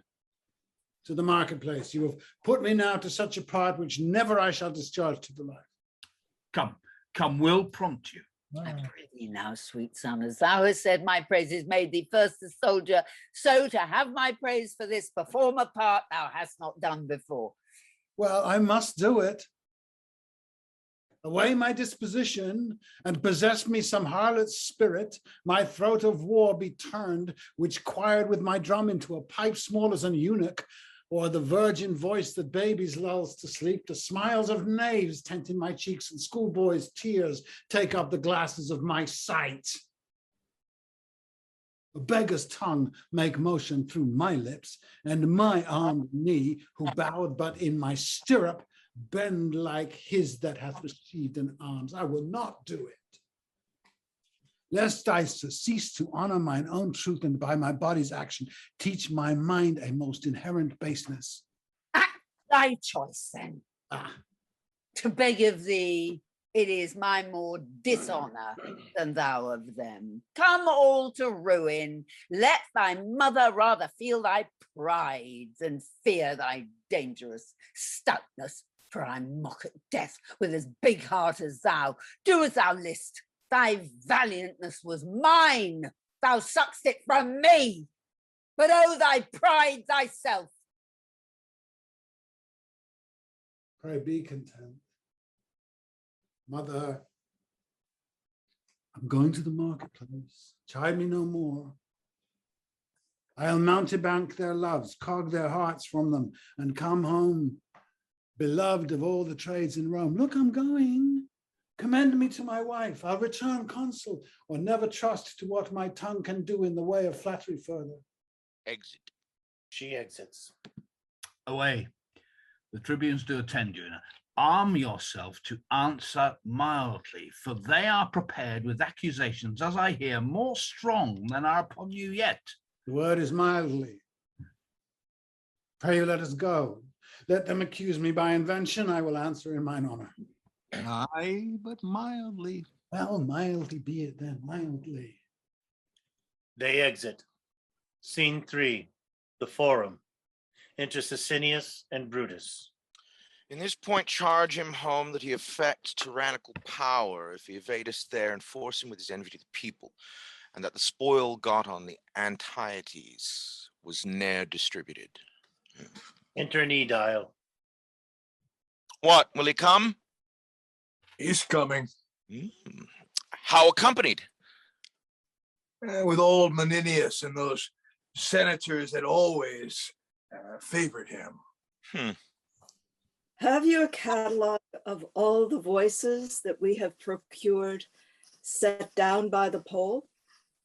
I have. 'Tis ready. Have you collected them by tribes? I have. Assemble presently the people hither. And when they hear me say, it shall be so, in the right and the strength of the commons, be it either for death, for fine or banishment, then let them, if I say fine, cry fine. If death, cry death, insisting on the old prerogative and power in the truth of the cause. I shall inform them. And when such time they have begun to cry, let them not cease, but with a din confused enforce the present execution of what we chance to sentence. Very well. Make them be strong and ready for this hint when we shall have to give it them. Go about it. Exit TC. Put him to collar straight. He hath been used ever to conquer, and to have his worth of contradiction, being once chafed, cannot be reined again to temperance. Then he speaks what's in his heart, and that is there which looks with us to break his neck. Well, here he comes. Enter Coriolanus, Menenius, and Cominius. Calmly, I do beseech you. I, as an ostler, that for the poorest piece will bear the knave by the volume. The honored gods keep Roman safety, and the chairs of justice supplied with worthy men. Plant love among us, throng our large temples with the shows of peace, and knot our streets with war. Amen, amen. Noble wish. Re-enter Edile with citizens. Draw near, ye people. Listen to your tribunes. Audience, peace, I say. First hear me speak. Well say. Well, say, peace, ho. Shall I be charged no further than this present? Must all determine here. I do demand, if you submit you to the people's voices, allow their officers, and are content to suffer lawful censure for such faults as shall be proved upon you. I'm content. Lo, citizens, he says he is content. The warlike service he's done, consider. Think about the wounds his body bears, which show like graves in the holy churchyard. Scratches with briars, scars to move laughter only.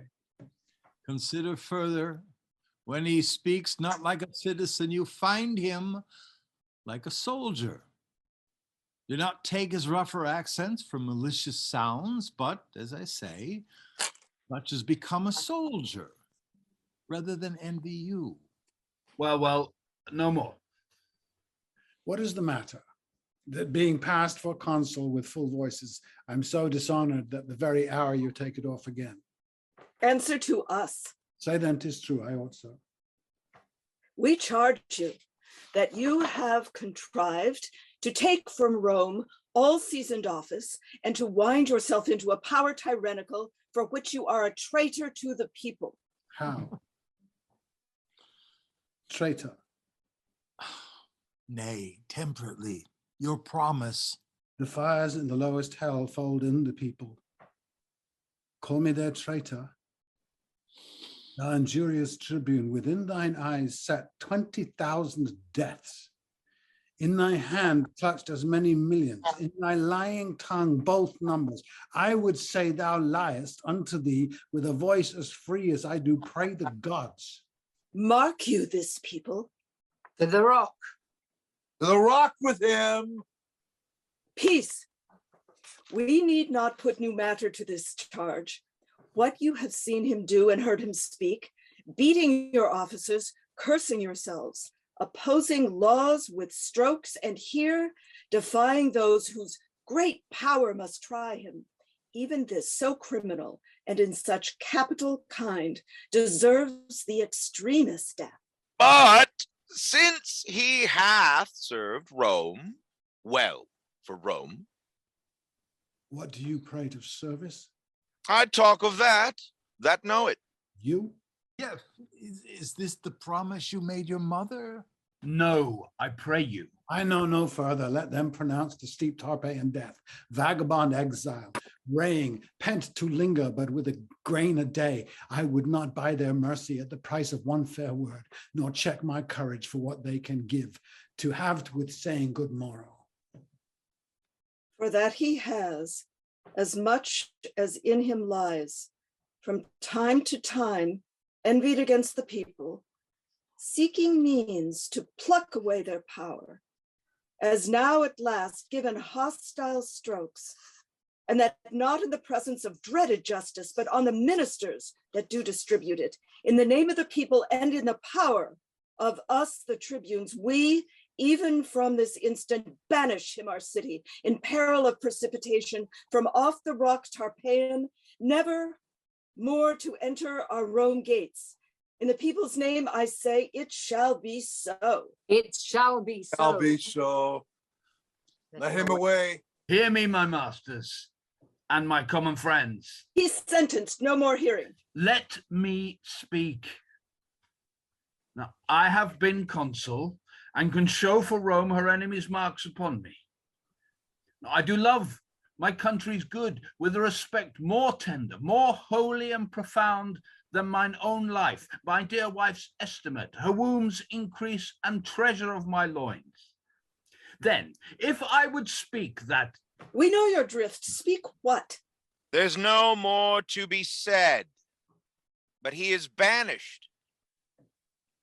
As enemy to the people and his country, it shall be so. Shall be so. Oh, you common cry of curs, whose breath I hate as reek of the rotten fens, whose loves I praise as the dead carcasses of unburied men that do corrupt my air. I banish you. And here remain with your uncertainty. Let every feeble rumor shake your hearts. Your enemies with nodding of their plumes fan you into despair. Have the power still to banish your defenders, till at length your ignorance, which finds not till it feels, making not reservation of yourselves, still your own foes, deliver you as most abated captives to some nation that won you without blows, despising for you the city.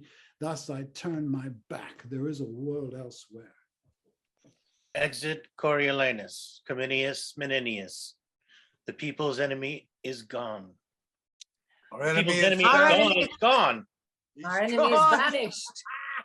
He is gone. Oh! Shouting and throwing up their caps.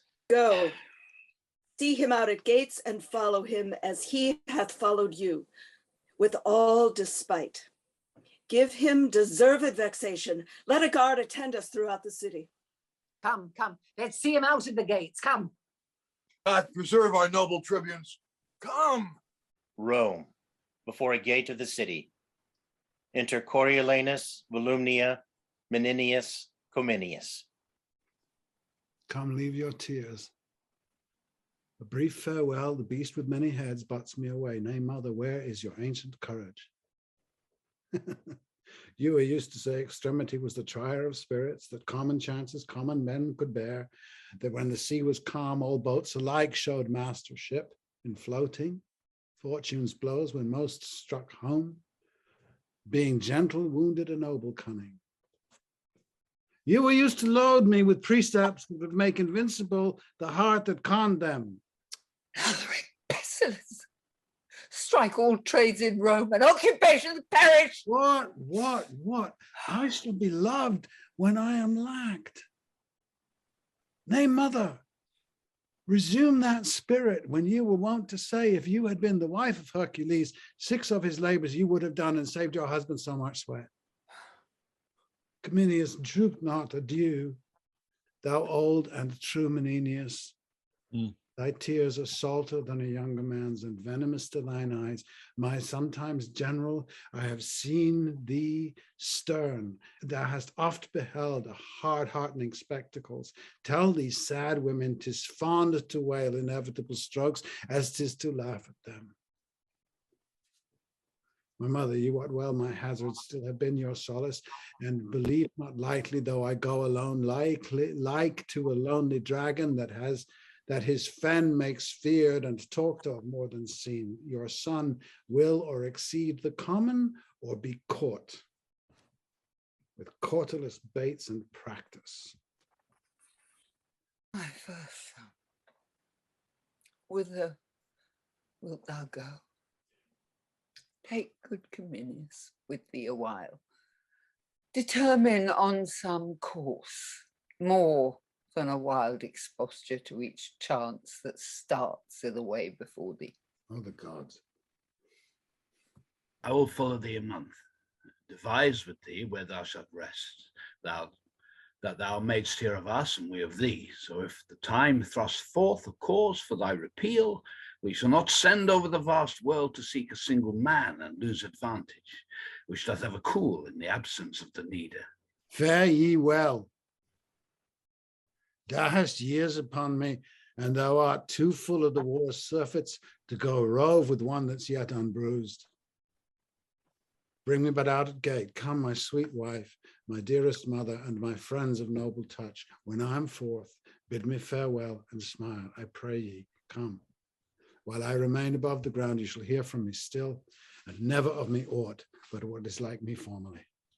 That's worthily as any ear can hear. Come, let's not weep. If I could shake off but 7 years from these old arms and legs, by the good gods, I'd with thee every foot. Give me the hand. Come. Exit. Scene 2, the same. A street near the gate. Enter Sicinius, Brutus, and Edile. Bid them all home. He's gone and will no further. The nobility are vexed, whom we see have sided in his behalf. Now we have shown our power. Let us seem humbler after it is done than when it was doing. Bid them home. Say their great enemy is gone, and they stand in their ancient strength. Dismiss them home. Here comes his mother. Let's not meet her. Why? They say she's mad. They've taken note of us. Keep on your way. Oh, you're well met. The hoarded plague of the gods requite your love. Peace, peace, be not so loud. If that I could for weeping you should hear, nay, and you shall hear some. Will you be gone? Are you mankind? I fool, is that a shame? Note but this, fool, was not a man my father. Hadst thou foxship to banish him that struck more blows for Rome than thou hast spoken words? Oh, blessed heavens! More noble blows than ever thou wise words, and for Rome's good. I'll tell thee what, yet go. Nay, nay, but thou shalt stay too. I would my son were in Arabia, and thy tribe before him, his good sword in his hand. What then? Bastards and all! Good man, the wounds that he does bear for Rome. Come, peace.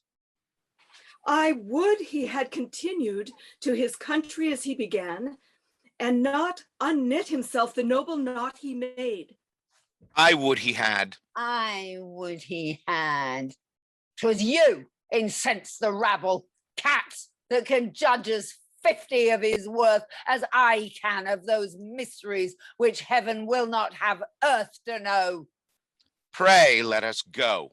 Now, pray, sir, get you gone. You've done a brave deed. Ere you go, hear this.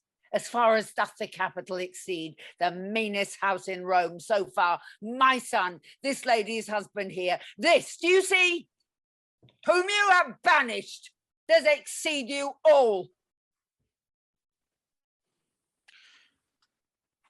Well, well. We'll leave you. Why stay we to be baited with one that wants her wits? Take my prayers with you. I would the gods had nothing else to do but to confirm my curses. Could I meet him but once a day, I would unclog my heart in what lies heavy to't. You have told them home, and by my troth you have cause. You'll sup with me?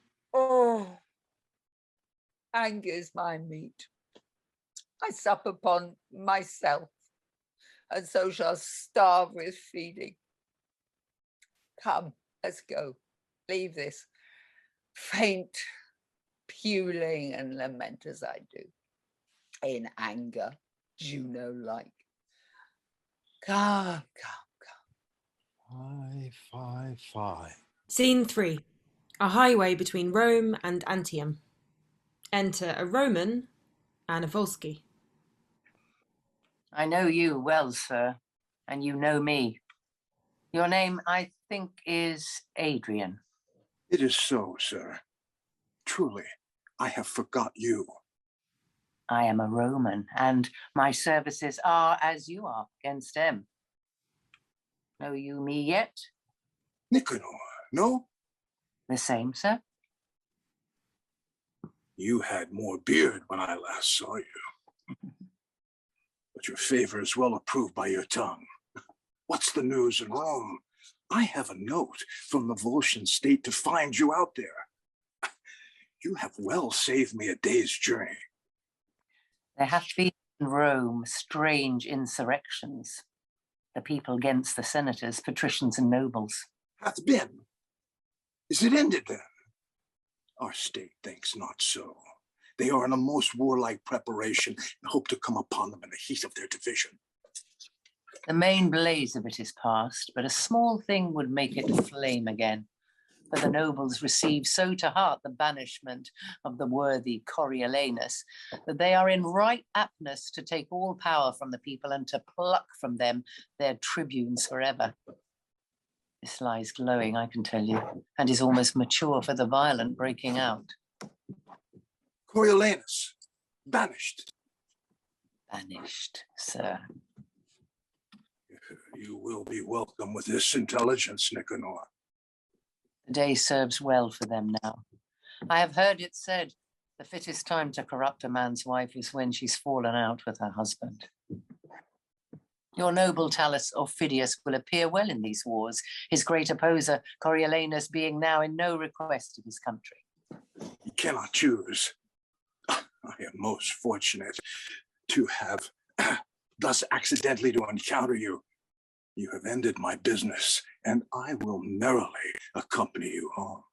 I shall, between this and supper, tell you most strange things from Rome, all tending to the good of their adversaries. Have you an army ready, say you? A most royal one. The Centaurians and their charges, distinctly billeted, already in the entertainment, and to be on foot at an hour's warning. I'm joyful to hear of their readiness, and I am the man, I think, that shall set them in present action. So, sir, heartily well met, and most glad of your company. You take my part from me, sir. I have the most cause to be glad of yours. Scene 4, Antium. Before Aufidius' house, enter Coriolanus in mean apparel, disguised and muffled. A goodly city is this Antium. City is I that made thy widows. Many an heir of these fair edifices, for my wars have I heard groan and drop, and know me not. Lest that thy wives with spits and boys with stones in puny battle slay me. Save you, sir. And you? Direct me, if it be your will, where great Aufidius lives. Is he in Antium? He is, and feasts the nobles of the state at his house this night. Which is his house, beseech you? This, here before you. Thank you, sir. Farewell. O world, thy slippery turns, friends now fast sworn, whose double bosoms seem to wear one's heart, whose house, whose bed, whose meal and exercise are still together, who twin as 'twere in love. Unseparable shall within this hour on a dissension of a doit break out to bitterest enmity, so fellest foes, whose passion and whose plots have broken their sleep, to take the one the other by some chance, some trick not worth an egg, shall grow dear friends and interjoin their issues. So with me. My birthplace hate I, and my love's upon this enemy town. I'll enter. If he slay me, he does fair justice. If he give me way, I'll do his country service. Scene 5, the same. A hall in Aufidius's house. Music within. Enter a serving man. Scene 5, the same. A hall in Aufidius's house. Music within. Enter manservant 1. Wine! Wine! Wine! What service is this? I think our fellows are asleep. Exit manservant 1. Enter manservant 2. Oh, where's Codus? My master calls for him. Codus. Exit manservant 2. Enter Coriolanus. A goodly house. The feast smells well, but I appear not like a guest. Re-enter manservant 1. What would you have, friend? Whence are you? Here's no place for you. Pray, go to the door. Exit manservant 1. I have deserved no better entertainment in being Coriolanus. Re-enter manservant 2. Whence are you, sir? Has the porter eyes in his head that he gives entrance to such companions? Pray, get you out. Away. Away. Get you away. Now thou art troublesome. Are you so brave? I'll have you talked with anon. Enter manservant 3. Manservant 1 meets him. What fellow's this? A strange one as ever I looked on. I cannot get him out of the house. Prithee, call my master to him. Exit manservant 1. What have you to do here, fellow? Pray you avoid the house. Let me but stand. I will not hurt your hearth. Oh, what are you? A gentleman. A marvelous poor one. True, so I am. Pray you, poor gentleman, take up some other station. Here's no place for you. Pray you, avoid. Come. Follow your function, go and batten on cold bits. Coriolanus pushes him away. What? Will you not? Prithee, tell my master what a strange guest he has here. And I shall. Manservant 2 exits. Where dwellest thou? Under the canopy. Under the canopy? Aye. Where's that? In the city of kites and crows. In the city of kites and crows. Oh, what an ass it is. Then thou dwellest with daws too? No, I serve not thy master. Sir, do you meddle with my master? It is an honester service than to meddle with thy mistress. Thou pratest and pratest. Go, serve with thy trencher hence. Beats him away. Exit manservant 3. Enter manservant 1 and 2. Where's this fellow? Here, sir. I'd have beaten him like a dog, but for disturbing the lords within. Whence comest thou? What wouldst thou? Thy name? Why speak'st not? Speak, man. What's thy name? If Tullus, not yet thou knowest me, and seeing me dost not think me for the man I am. Necessity commands me name myself. What is thy name? A name unmusical to the Volscian ears and harsh in sound to thine. Say, what's thy name? Thou hast a grim appearance, and thy face bears a command in it. Though thy tackle's torn, thou show'st a noble vessel. Prepare thy brow to frown. Knowest thou me yet? I know thee not. Thy name? My name's Caius Marcius. Who hath done to thee particularly and to all the Volscians great hurt and mischief there, to witness may my surname Coriolanus. The painful service, the extreme dangers and the drops of blood shed for my thankless country, I requited but with that surname a good memory and witness of the malice and displeasure which thou shouldst bear me.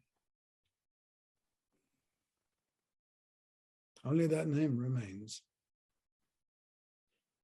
The cruelty and envy of the people, permitted by our dastard nobles, who have all forsook me, hath suffered me by the voice of slaves to be whooped out of Rome. Now this extremity hath brought me to thy hearth, not out of hope, mistake me not, to save my life. For if I had feared the death of all men in the world, I would have avoided thee, but in mere spite, to be full quit of those my banishers, stand I before thee here.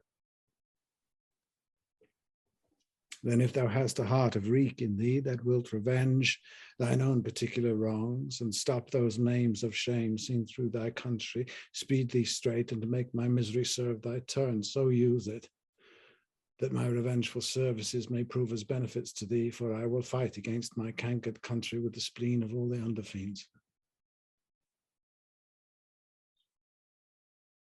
But if so be thou durst not this, and that to prove more fortunes thou art tired, then in a word I also am longer to live, most weary, and present my throat to thee, and to thy ancient malice, which not to cut would show thee but a fool, since I have ever followed thee with hate, drawn tons of blood out of thy country's breast, and it cannot live but to thy shame, unless it be to do thee service. Oh, Marcius, Marcius. Each word thou hast spoke hath weeded from my heart a root of ancient envy. If Jupiter should from yond cloud speak divine things and say, 'tis true, I'd not believe them more than thee, all noble Marcius. Let me twine mine arms around that body, where against my grained ash 100 times hath broke and scarred the moon with splinters. Here I clip the anvil of my sword, and do contest as hotly and nobly with thy love as ever in ambitious strength I did contend against thy valor.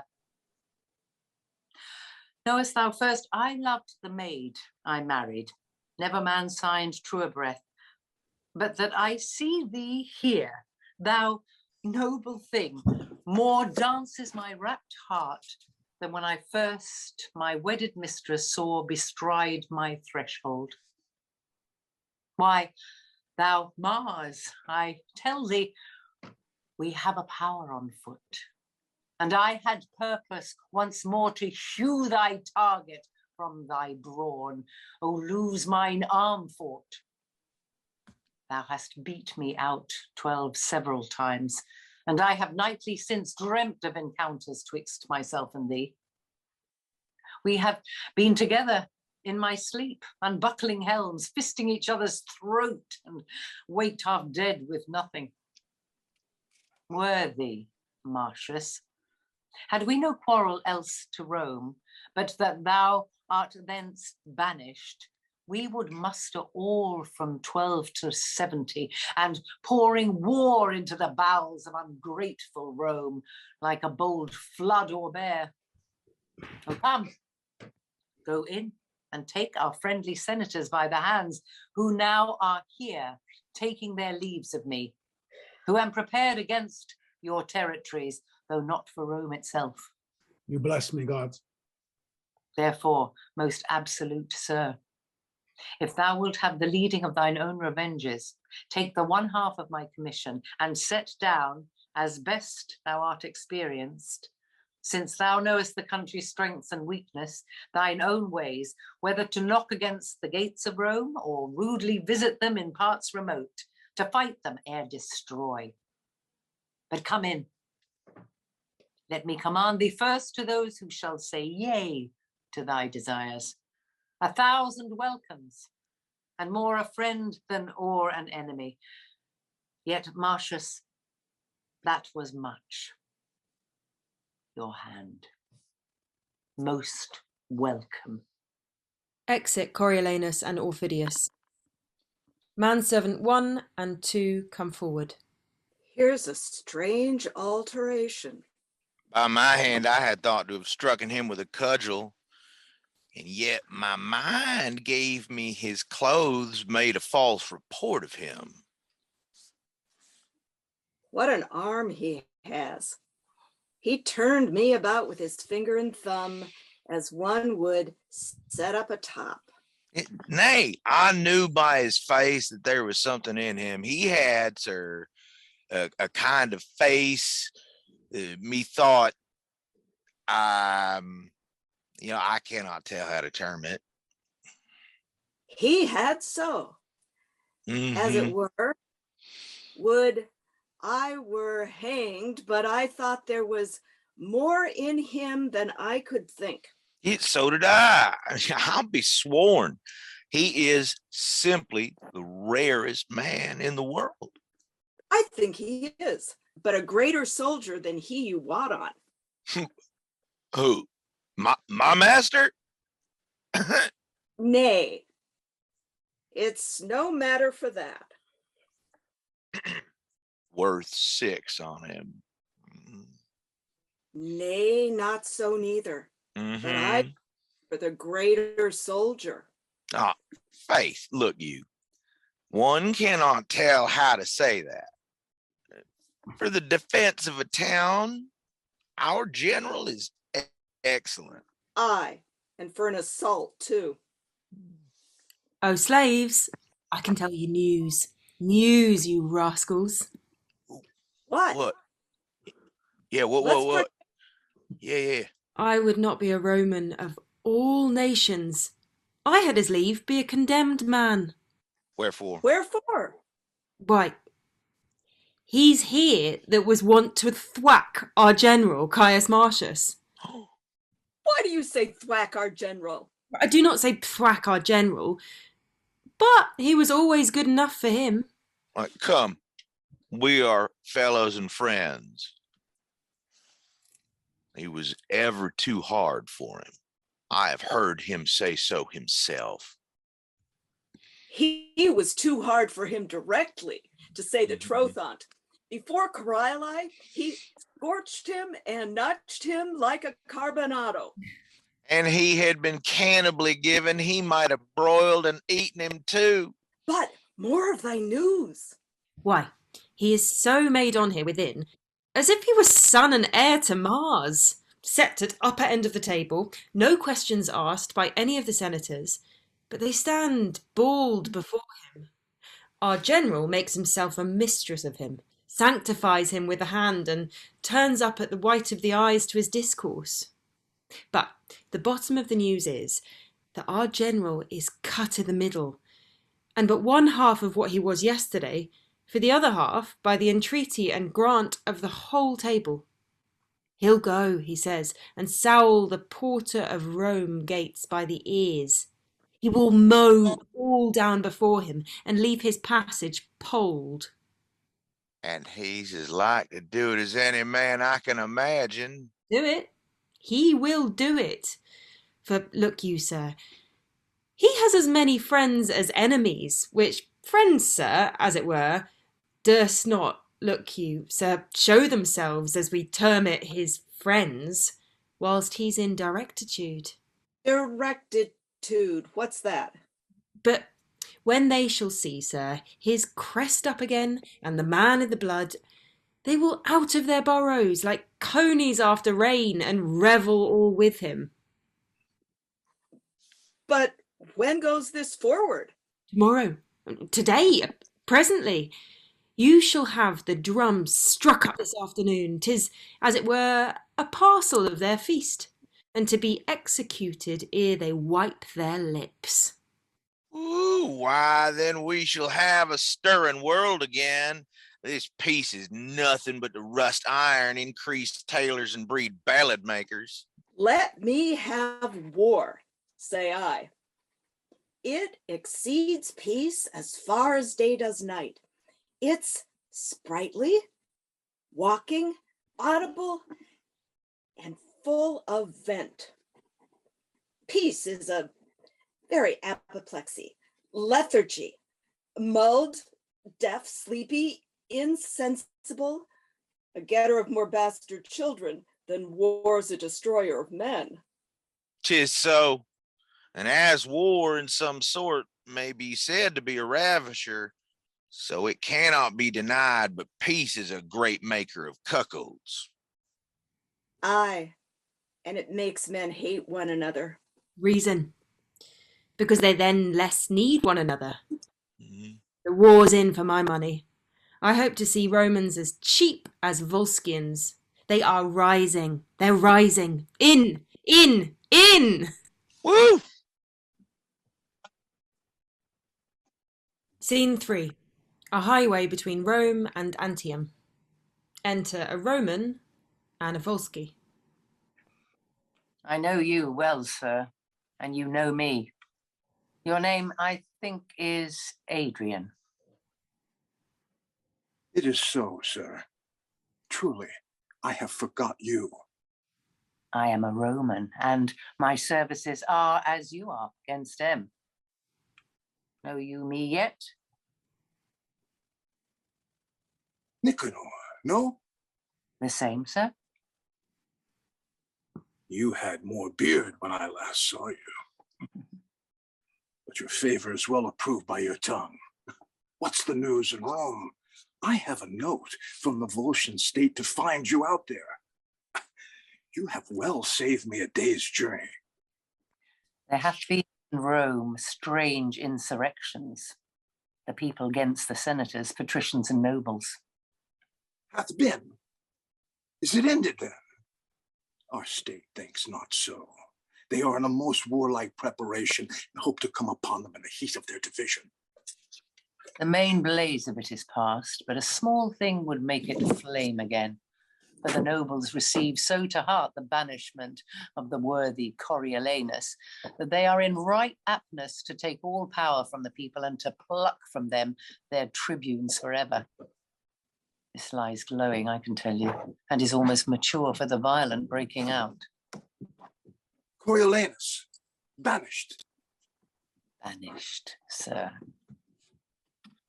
You will be welcome with this intelligence, Nicanor. The day serves well for them now. I have heard it said the fittest time to corrupt a man's wife is when she's fallen out with her husband. Your noble Talus Aufidius will appear well in these wars, his great opposer Coriolanus being now in no request of his country. You cannot choose. I am most fortunate to have thus accidentally to encounter you. You have ended my business, and I will merrily accompany you home. I shall, between this and supper, tell you most strange things from Rome, all tending to the good of their adversaries. Have you an army ready, say you? A most royal one. The Centaurians and their charges, distinctly billeted, already in the entertainment, and to be on foot at an hour's warning. I'm joyful to hear of their readiness, and I am the man, I think, that shall set them in present action. So, sir, heartily well met, and most glad of your company. You take my part from me, sir. I have the most cause to be glad of yours. Well, let us go together. Rome, a public place. Enter Sicinius and Brutus with might eyes. We hear not of him, neither need we fear him. His remedies are tame in the present peace and quietness of the people, which before were in wild hurry. Here do we make his friends blush that the world goes well, who rather had, though they themselves did suffer by it, behold dissentious members, pestering streets, than see our tradesmen within their shops and going about their functions friendly. We stood to it in good time. Enter Menenius. Is this Menenius? 'Tis he, 'tis he. Oh, he has grown most kind of late. Hail, sir. Hail to you both. Your Coriolanus is not much missed. but his friends with the Commonwealth doth stand, and so would do were he more angry at it. All's well. Might have been much better if he could have temporized. Where is he? Hear you? Nay, I hear nothing. His mother and his wife hear nothing from him. Enter a citizen. The gods preserve you both. Dan, our neighbors. God unto you all. God unto you all. Ourselves, our wives, our children, on our knees and bound to pray for you both. Live and thrive. Farewell, kind neighbors. We wished Coriolanus had loved you as we did. Ah, now the gods keep you. Farewell. Farewell. Exit citizen. This is a happier and more comely time than when these fellows ran about the streets crying confusion. Caius Marcius was a worthy officer of the war, but insolent, overcome with pride, ambitious past all thinking, self-loving. And affecting one sole throne without assistance. I think not so. We should, by this, to all our lamentation, if he had gone forth consul, found it so. The gods have well prevented it, and Rome sits safe and still without him. Enter a soldier. Worthy tribunes, there is a slave whom we have put in prison, reports the Volskis with two several powers are entered in the Roman territories, and with the deepest malice of the war destroy what lies before him. 'Tis Aufidius, who, hearing of our Marcius' banishment, thrust forth his horns again into the world, which were enshelled when Marcius stood for Rome, and durst not once peep out. What talk you of Marcius? Go see this rumorer whipped. It cannot be that the Volskis dare break with us. Cannot be. We have a record that it very well can. And 3 examples of the like have been within my age. But reason with the fellow before you punish him, where he heard this, lest you shall chance to whip your information and beat the messenger who bids beware of what is to be dreaded. Tell not me, I know this cannot be. Not possible. Enter messenger. The nobles in great earnestness are going all to the Senate House. Some news has come that turns their countenances. 'Tis the slave. Go whip him. For the people's eyes, his raising, nothing but his report. Yes, worthy sir. The slave's report is seconded, and more fearful is delivered. What, more fearful? It is spoke freely out of many mouths. How probable I do not know. That Marcius joined with Aufidius, leads a power against Rome, and vows revenge as spacious as between the youngest and oldest thing. This is most likely. Raised only, that the weaker sort may wish good Marcius home again. The very trick on't. This is unlikely. He and Aufidius can no more atone than violentest contrariety. Enter Cominius. You are sent for to the Senate. A fearful army led by Caius Marcius, associated with Aufidius, rages upon our territories, and have already all borne their way, consumed with fire, and took what lay before them.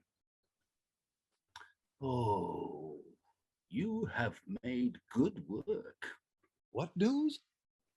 What news? You have hoped to ravish your own daughters and to melt the city leads upon your plates, to see your wives dishonored to your noses.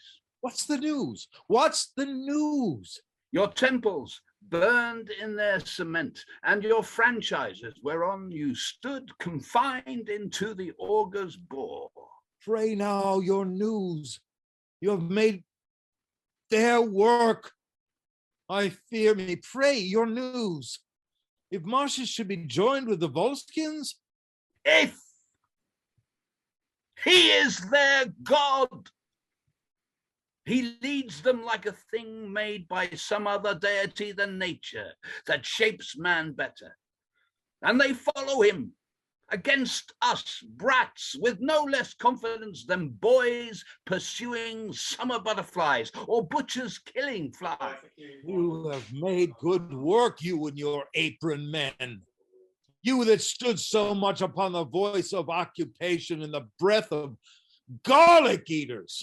He will shake your Rome about your ears. As Hercules did shake down mellow fruit, you have made fair work. But is this true, sir? Aye. And you'll look pale before you find it other.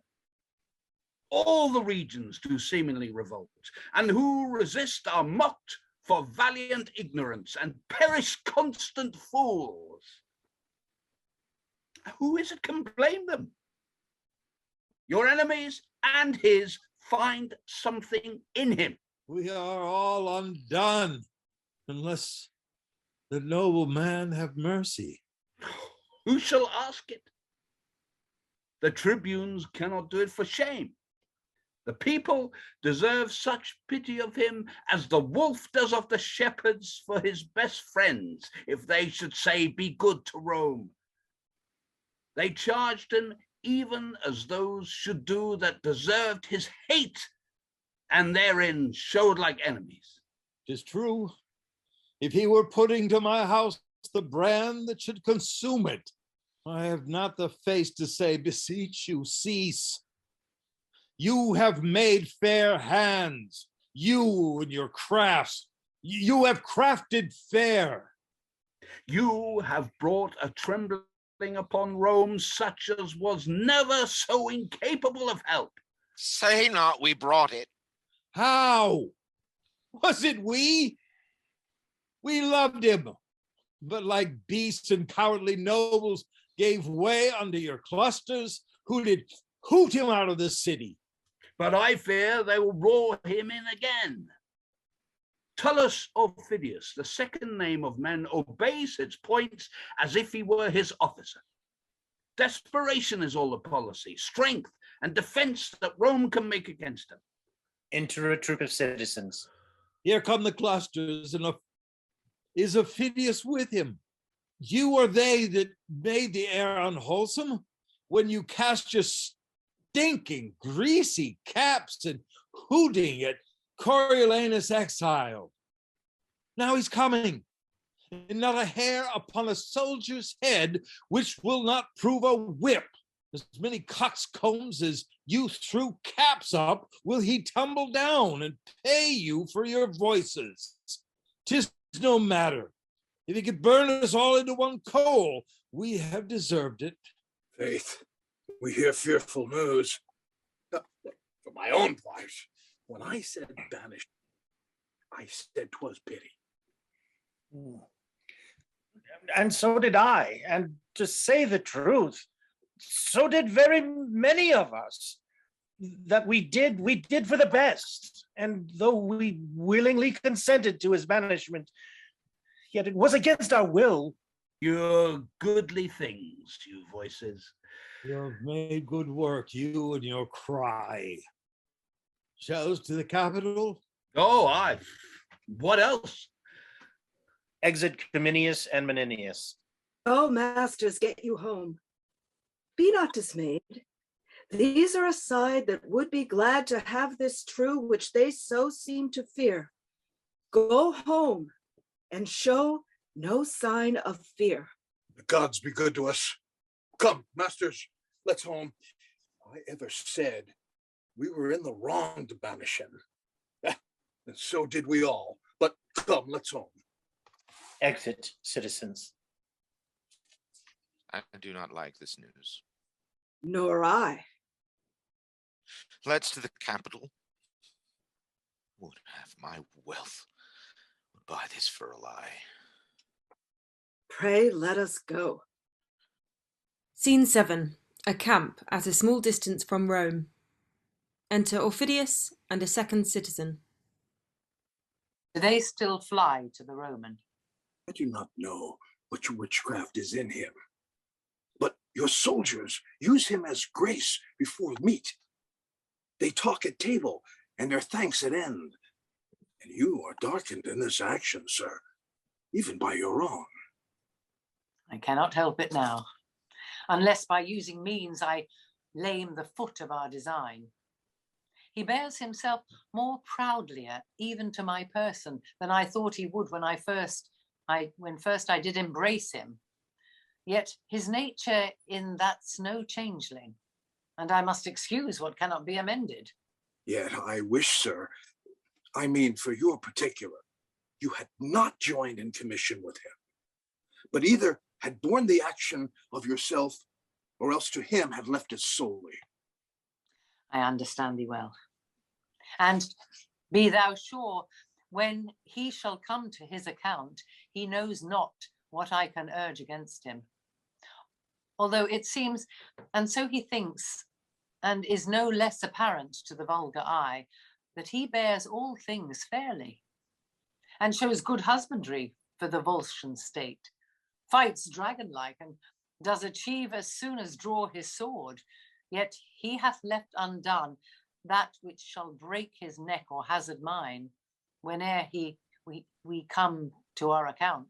Sir, I beseech you, think you he'll carry Rome? All places yield to him ere he sits down, and the nobility of Rome are his. The senators and patricians love him too. The tribunes are no soldiers, and their people will be as rash in the repeal, as hasty to expel him thence. I think he'll be to Rome as is the osprey to the fish, who takes it by sovereignty of nature. First, he was a noble servant to them, but he could not carry his honours even.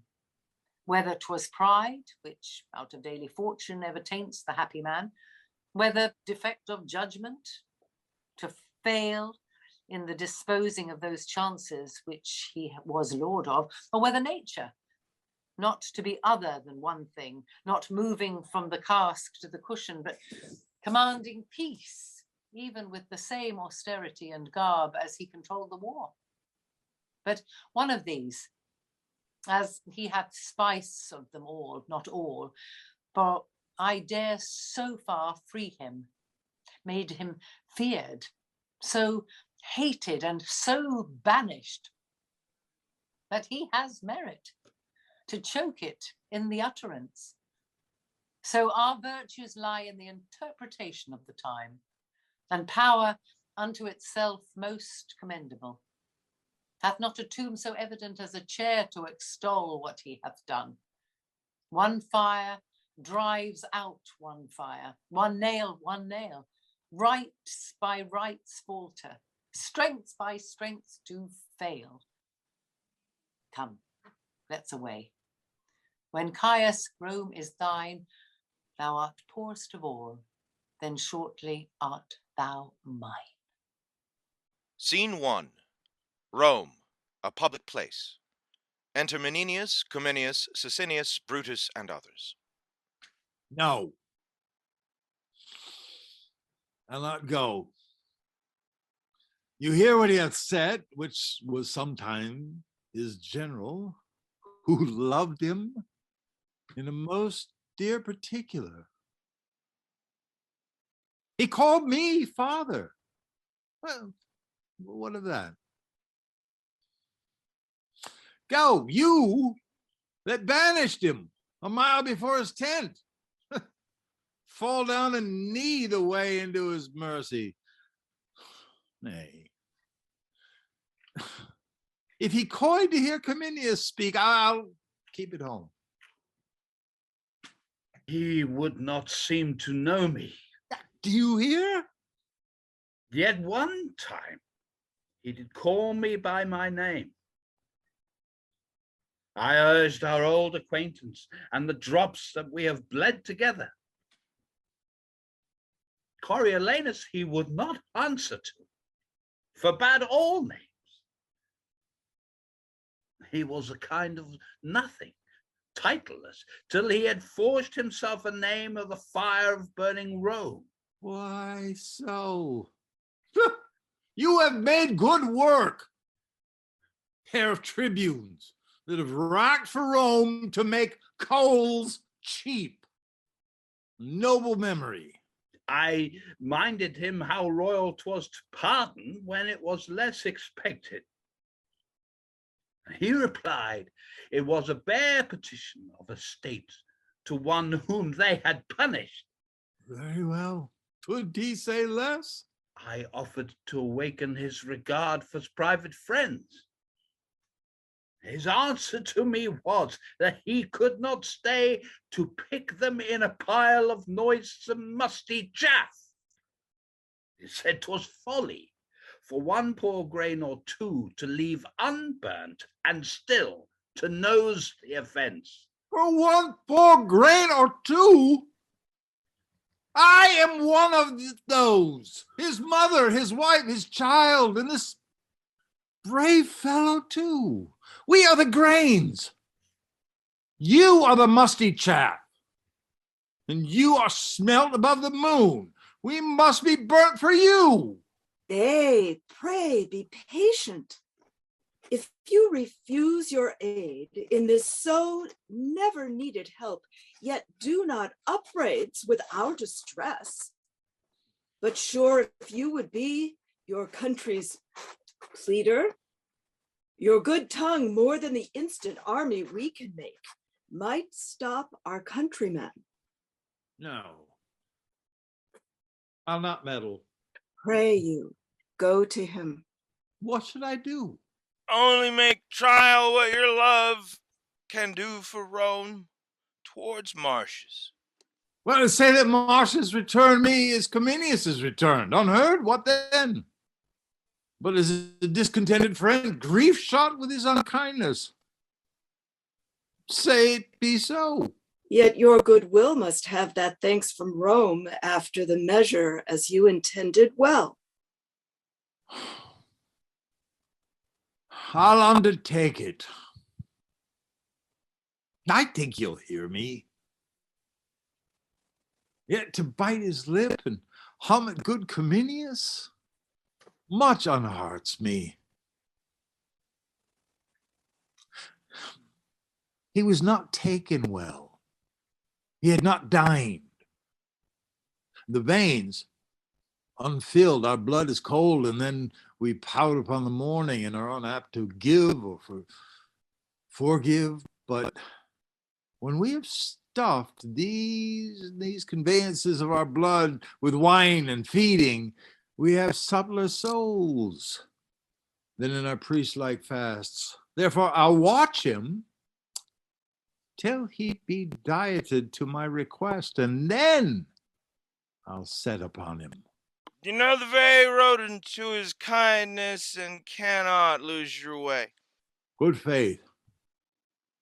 Now prove him. Speed how it will. I shall ere long have knowledge of my success. Exit. He'll never hear him. I tell you, he does sit in gold, his eye red as 'twould burn Rome. And his injury, the jailer to his pity. I kneeled before him. It was very faintly he said, "Rise." Dismiss me thus, with his speechless hand. What he would do, he sent in writing after me. What he would not, bound with an oath to yield to his conditions. So that all hope is vain. Unless his noble mother and his wife, who, as I hear, mean to solicit him for mercy to his country. Therefore, let us hence, and with our fair entreaties haste them on. Entrance of the Volscian camp before Rome. 2 sentinels on guard. Enter to them Menenius.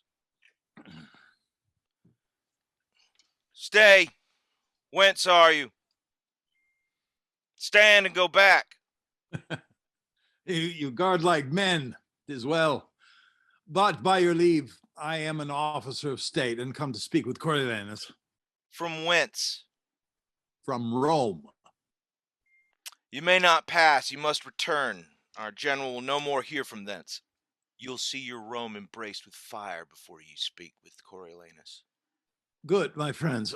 If you have heard your general talk of Rome and of his friends there, it is lots to blanks. My name hath touched your ears. It is Menenius. Be it so. Go back. The virtue of your name is not here passable. I tell thee, fellow, the general is my lover. I have been the book of his good acts, whence men have read his name unparalleled, happily amplified, for I have ever verified, my friends, of whom he's chief, with all the sighs that verity would without lapsing suffer. Nay, sometimes, like to a bowl upon a subtle ground, I have tumbled past the throw, and in his praise have almost stamped the leasing. Therefore, fellow, I must have leave to pass. Faith, sir, if you had told as many lies in his behalf as you have uttered words in your own, you should not pass here. No, though it were as virtuous to lie as to live chastely, therefore go back. Prithee, fellow, remember my name is Menenius, always factionary on the party of your general. However, so you have been his liar, as you say you have. I am one that, telling true under him, must say you cannot pass. Therefore, go back. Has he dined? Canst thou tell? For I would not speak to him until after dinner. You are a Roman, are you? I am, as thy general is. Well then, you should hate Rome as he does. Can you? When you have pushed out your gates the very defender of them, and in a violent popular ignorance given your enemy your shield? Think to front his revenges with the easy groans of old women, the virginal palms of your daughters, or with the palsied interception of such a decayed dotant as you seem to be? Can you think to blow out the intended fire your city is ready to flame in with such weak breath as this? No, you are deceived. Therefore, back to Rome and prepare for your execution. You are condemned. Our general has sworn you out of reprieve and pardon. Sarab, if thy captain knew I were here, he would use me with estimation. Come, my captain knows you not. I mean thy general. My general cares not for you. Back, I say, go, lest I let forth your half-pot of blood. Back! That's the utmost of your having. Back! Nay, but fellow! Enter Coriolanus and Aufidius. What's the matter? Now, you, companion, I'll say an errand for you. You shall know now that I am in estimation. You shall perceive that a Jack Gardent cannot office me from my son Coriolanus. Guess but by my entertainment with him, if thou standest not in the state of hanging, or some death more long in spectatorship and crueler in suffering, behold now presently in swoon for what's to come upon thee. The glorious gods sit in hourly synod about thy particular prosperity, and love thee no worse than thy old father Menenius does. Oh, my son,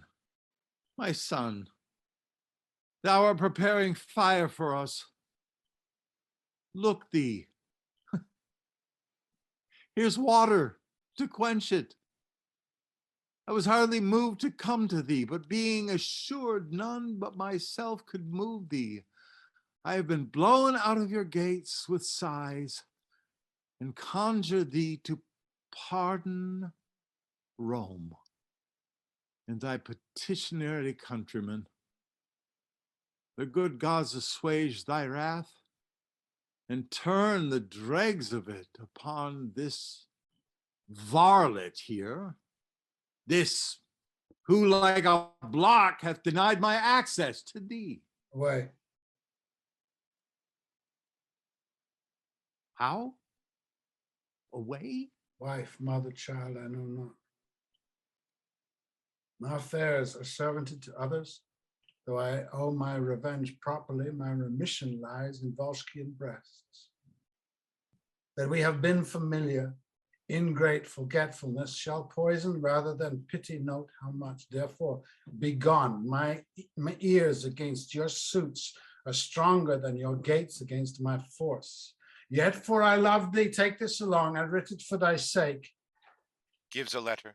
And would have sent it. Another word, Menenius, I will not hear thee speak. This man, Aufidius, was my beloved in Rome, yet thou beholdst. Exit Coriolanus and Aufidius. Now, sir, your name is Menenius. 'Tis a spell, you see, of much power. You know the way home again. Do you hear how we are shent for keeping your greatness back? I neither care for the world nor for your general. For such things as you, I can scarce think there's any. He is so slight. He that hath a will to die by himself, fears it not from another. Let your general do his worst. For you, be that you are long and your misery increase with your age. I say to you as I was said to, away. Exit. A noble fellow, I warned him. The worthy fellow is our general. He's the rock, the oak, not to be wind taken. The tent of Coriolanus. Enter Coriolanus, Aufidius, and others. We will, before the walls of Rome, set down our host. My partner in this action, you must report to the Volscian lords how plainly I've borne this business. Only their ends you have respected, stopped your ears against the general's suit of Rome, never admitted a private whisper, no, not with such friends that thought them sure of you. This last old man, whom with a cracked heart I have sent to Rome, loved me above the measure of a father, nay, guarded me indeed. Their last refuge was to send him, for whose old love I have, though I showed sourly to him, once more offered the first conditions which they did refuse and cannot now accept. To grace him only that thought he could do more, very little I have yielded to fresh embassies and suits from the state, nor private friends hereafter will I lend ear to. Shout within. What shout is this? Ha! Shall I be tempted to infringe my vow in the same time 'tis made? I will not. Enter in mourning habits, Virgilia, Volumnia, leading young Marcius, Valeria. My wife comes foremost. Then the honored mold wherein this trunk was framed, and in her hand the grandchild to her blood. But out affection, all bond and privilege of nature break, let it be virtuous to be obstinate. What is that courtesy worth, or those doves' eyes which can make gods forsworn? I melt, and am not of stronger earth than others. My mother bows, as if Olympus to a molehill should in supplication nod, and my boy hath an aspect of intercession, which great nature cries, deny not. Let the Volscis plough Rome and harrow Italy. I will never be such a gosling to obey instinct, but stand as if a man were author of himself and knew no other kin. My lord and husband, These eyes are not the same I wore in Rome. the sorrow that delivers us thus changed makes you think so. Like a dull act, now I forgot my part, and I am out, even to a full disgrace. Flesh of my flesh, forgive my tyranny, but do not say that forgive our Romans. You gods, I pray, and the most noble mother of the world, that leave unsaluted, sink my knees in the earth. He kneels. Of thy deep duty more impression show than that of common sons. Oh, stand up, blessed. Whilst with no softer cushion than the flint I kneel before thee, and unproperly show duty as mistaken all this while between the child and parent. She kneels. What is this? Your knees to me, to your corrected son, and let the pebbles on the hungry beach fill up the stars, then let the mutinous winds strike the proud cedars against the fiery sun, murdering impossibility to make what cannot be slight work. Thou art my warrior. I hope to frame thee. Do you know this lady? The noble sister of Publicola, chaste as the icicle that's curdled by the frost from purest snow, and hangs on Dian's temple, dear Valeria. And this is a poor epitome of yours, which by the interpretation of full time may show like all yourself. The god of soldiers, with the consent of supreme Jove, inform thy thoughts with nobleness, that thou mayst prove to shame invulnerable and stick in the wars like a great sea mark, standing every flaw and saving those that eye thee. Your knee, Sarah. Young Marcius kneels. That's my brave boy. Even he, your wife, this lady, and myself are suitors to you. I beseech you, please. Or if you'd ask, remember this before, the thing I have forsworn to grant may never be held by you. Denials. Do not bid me dismiss my soldiers or capitulate again with Rome's mechanics. Tell me not wherein I shall seem unnatural. Desire not to ally my rages and revenges with your colder reasons. Oh, no more, no more. You have said you will not grant us anything, for we have nothing else to ask but that which you deny already. Yet we will ask that if you fail in our request, the blame may hang upon your hardness. Therefore, hear us. Aufidius and Uvalsky's mark, for we'll hear naught from Rome in private. Your request. Should we be silent and not speak, our raiment and state of bodies would bewray what life we have led since thy exile. Think with thyself how more unfortunate than all living women are we come hither, since that thy sight, which should make our eyes flow with joy, hearts dance with comfort, constrains them weep and shake with fear and sorrow, making the mother, wife, and child to see the son, the husband, and the father tearing his country's bowels out, and to poor we, thine enmity's most capital, thou barst us our prayers to the gods, which is a comfort that all but we enjoy. For how can we, alas, how can we for our country pray, whereto we are bound, together with thy victory, whereto we are bound?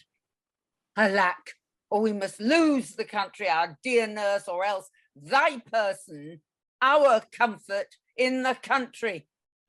We must find an evident calamity, though we had our wish which side should win.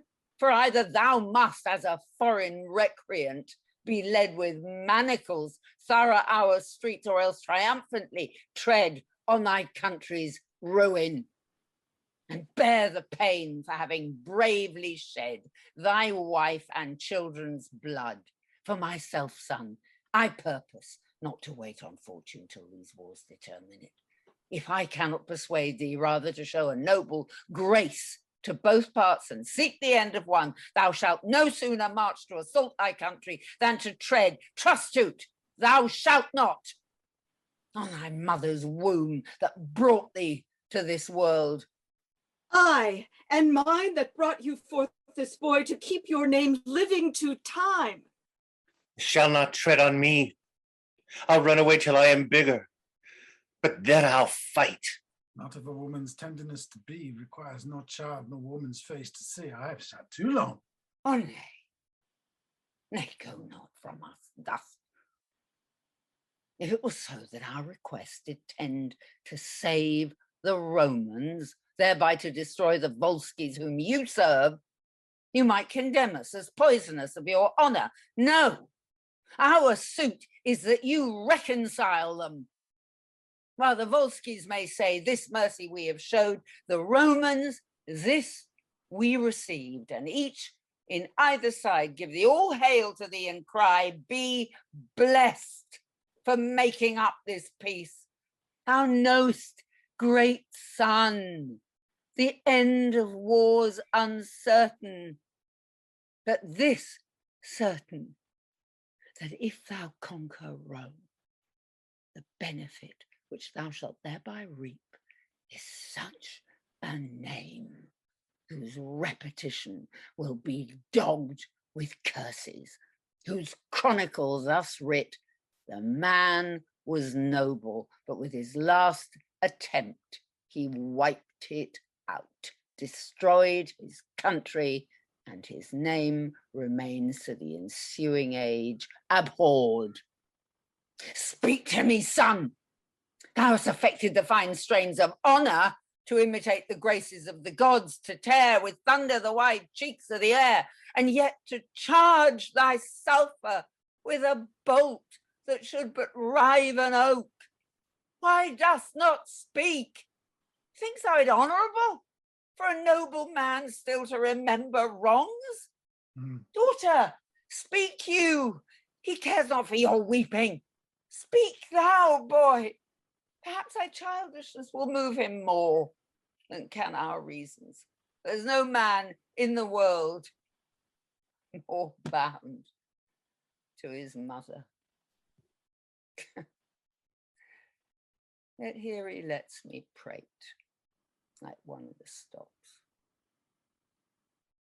Thou hast never in thy life showed thy dear mother any courtesy.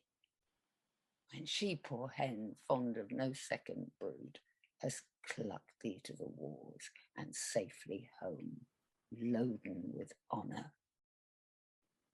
Say my requests unjust, and spurn me back.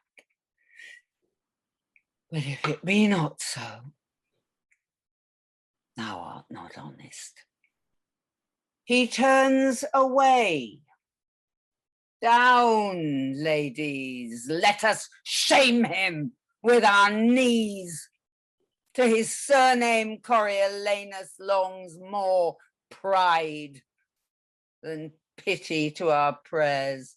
Down, an end. This is the last.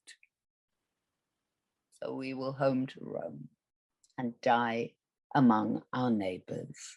Nay, beholds, this boy that cannot tell what he would have, but kneels and holds up bands for fellowship, does reason our petition with more strength than thou hast to deny it. Come, let us go. This fellow had a Volscian to his mother.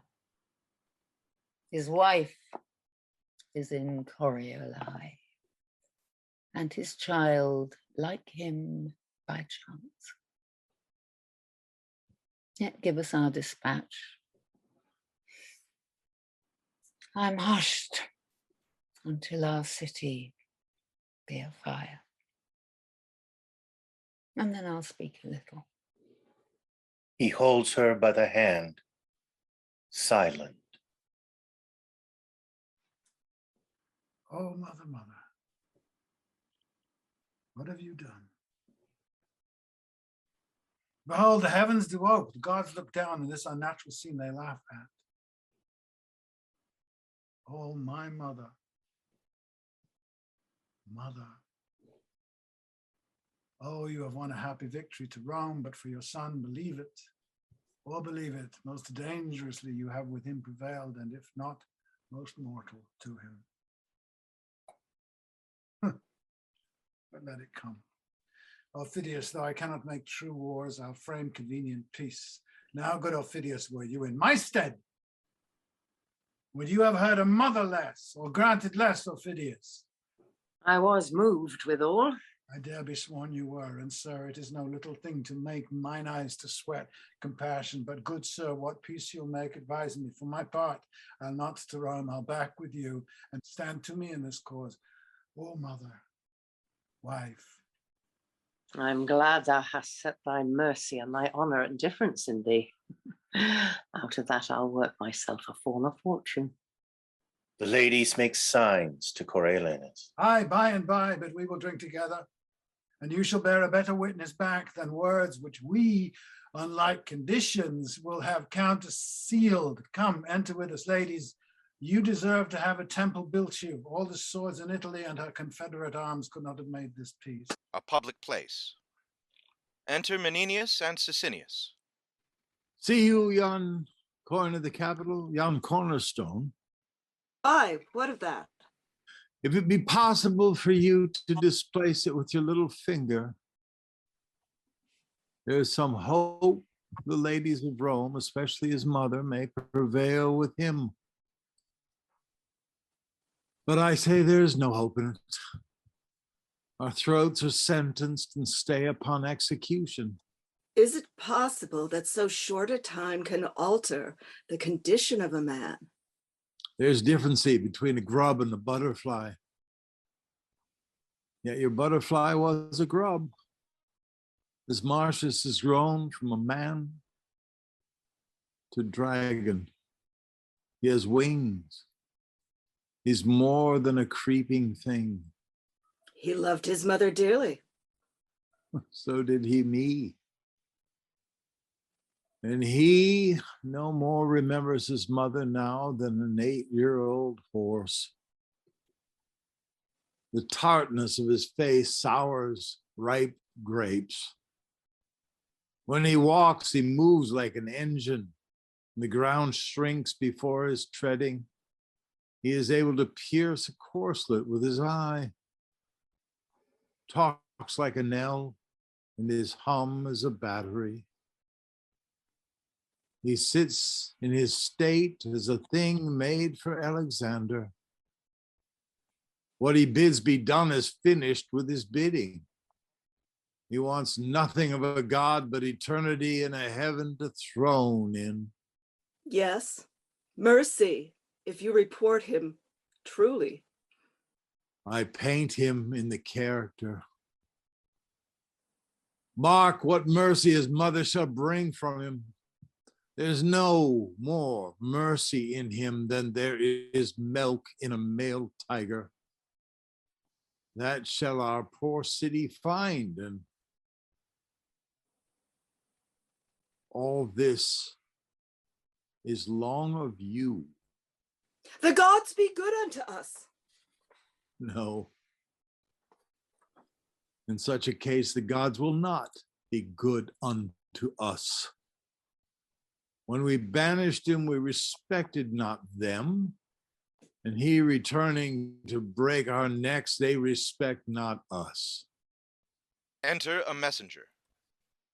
Sir, if you'd save your life, fly to your house. The plebeians have got your fellow tribune and hail him up and down, all swearing if the Roman ladies bring not comfort home, they'll give him death by inches. Enter a second messenger. What's the news? Good news! Good news! The ladies have prevailed! The Volscians are dislodged and Marcius gone! A merrier day did never yet greet Rome! No, not the expulsion of the Tarquins! Friend, art thou certain this is true? Is it most certain? As certain as I know the sun is fire, where have you lurked that you make doubt of it?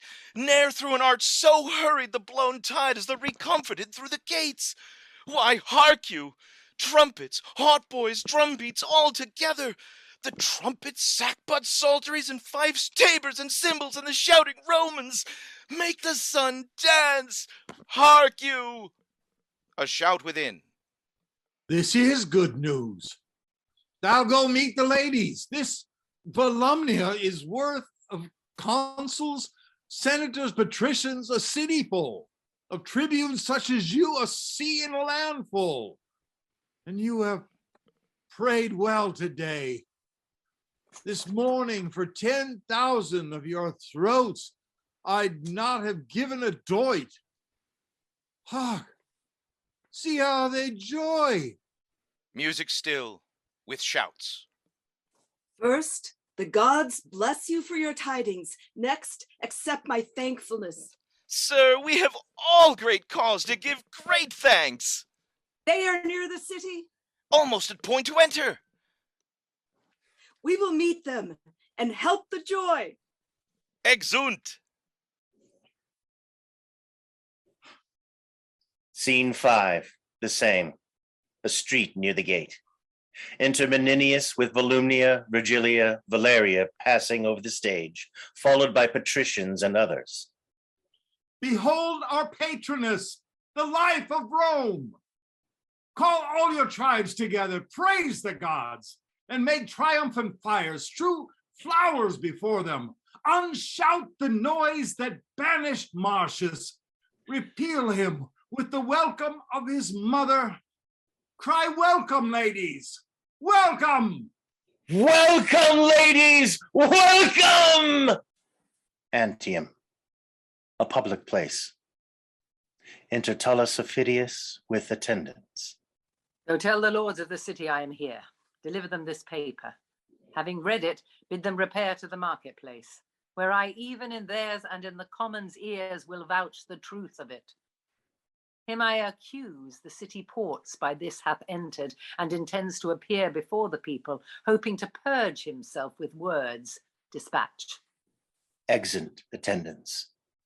Enter 3 or 4 conspirators of Aufidius's faction. Most welcome. How is it with our general? Even so as with a man by his own arms empoisoned, and with his charity slain. Most noble sir, if you do hold the same intent wherein you wished us parties, we'll deliver you of your great danger. Sir, I cannot tell. We must proceed as we do find the people. The people will remain uncertain, whilst twixt you there's difference. But the fall of either makes the survivor heir of all. I know it. And my pretext to strike at him admits a good construction. I raised him, and I pawned mine honour for his truth, who, being so heightened, he watered his new plants with dews of flattery, seducing so my friends, and to this end he bowed his nature, never known before, but to be rough, unswayable, and free. Sir, his stoutness, when he did stand for counsel, which he lost by lack of stooping. That I would have spoke of. Being banished for it, he came unto my hearth, presented to my knife his throat.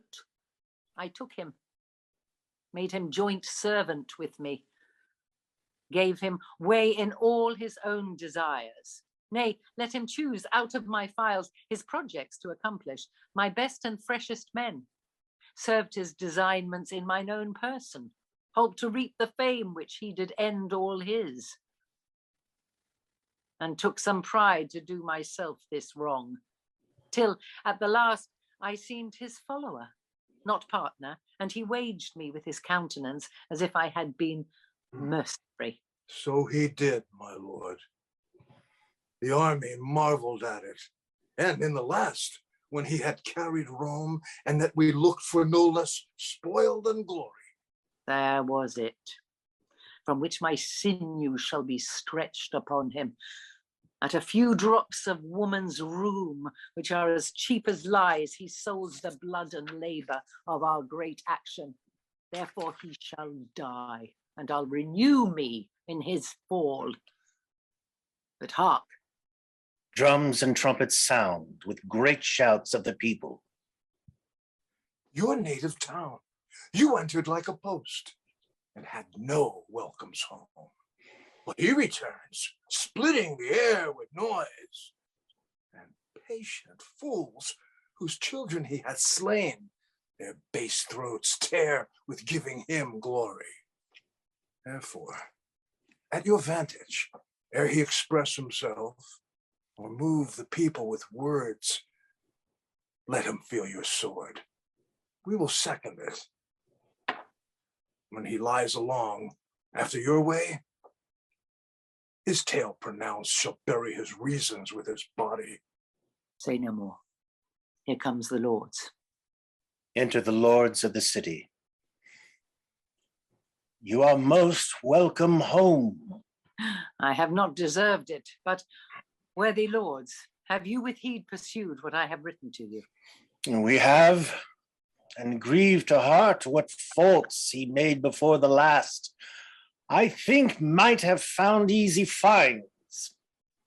But there to end where he was to begin and give away the benefit of our levies, answering us with our own charge, making a treaty where there was a yielding. This admits no excuse. He approaches, you shall hear him. Enter Coriolanus. Hail, my lords. I am returned your soldier, no more infected with my country's love than when I parted hence, but still subsisting under your great command. You are to know that prosperously I have attempted and with bloody passage led your wars even to the gates of Rome. Our spoils we have brought home do more than counterpoise a full third of the charges of the action. We have made peace with no less honor to the Antiochs than shame to the Romans, and we here deliver, subscribed by the consuls and patricians, together with the seal of the Senate, what we have compounded on. Read it not, noble lords, but tell the traitor, in the highest degree, he hath abused your powers. Traitor, how now? Aye, traitor, Marcius. Marcius. Aye, Marcius. Caius Marcius. Dost thou think I'll grace thee with that robbery? Thy stolen name, Coriolanus in Coralie? You, lords and heads of state, perfidiously he hath betrayed your business and given up for certain drops of salt your city Rome, I say your city, to his wife and mother, breaking his oath and resolution like a twist of rotten silk, never admitting counsel of the war, but at his nurse's tears he whined and roared away your victory, that pages blushed at him and men of heart looked wondering each at other. Hearest thou, Mars? Name not the god thy boy of tears. Ah, no more. Measureless liar. Thou hast made my heart too great for what contains it. Boy, oh slave, pardon me, lords. 'Tis the first time that ever I was forced to scold. Your judgments, my grave lords, must give this cur the lie, and his own notion, who wears my stripes impressed upon him, that must bear my beating to his grave, shall join to thrust the lie unto him. Peace both, and hear me speak. Cut me to pieces, Volskis, men and lads. Stain all your edges on me, boy. False hound. If you have writ your annals true, 'tis here that like an eagle in a dove coat, I fluttered your Volscians and Corioli. Alone I did it, boy. Why, noble lords, will you put in mind of his blind fortune, which was your shame by his unholy braggart, for your own eyes and ears? Let him die for it. Tear him to pieces. Do it presently. My daughter. He killed my cousin Marcus. He killed my father. Peace, Ho. No outrage. Peace.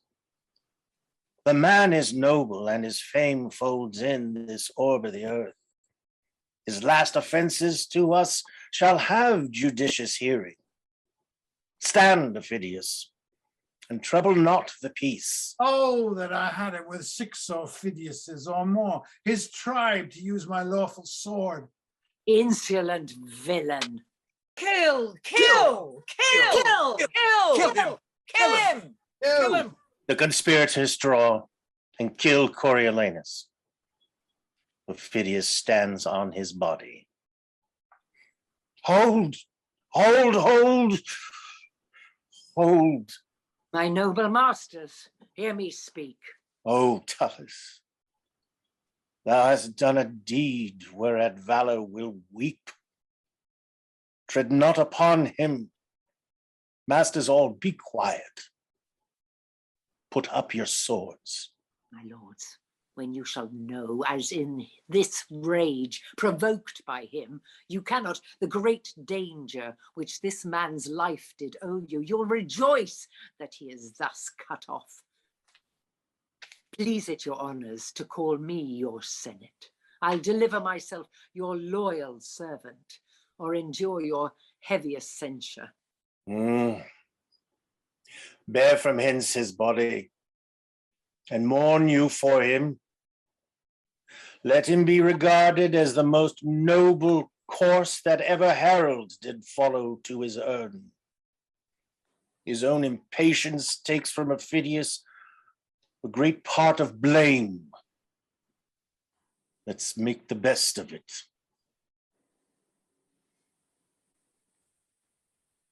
My rage is gone, and I am struck with sorrow.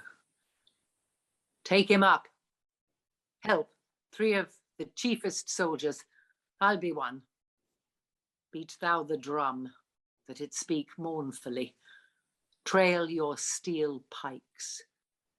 Though in the city he hath widowed and unchilded many a one, which to this hour bewail the injury, yet he shall have a noble memory. Assist. The end.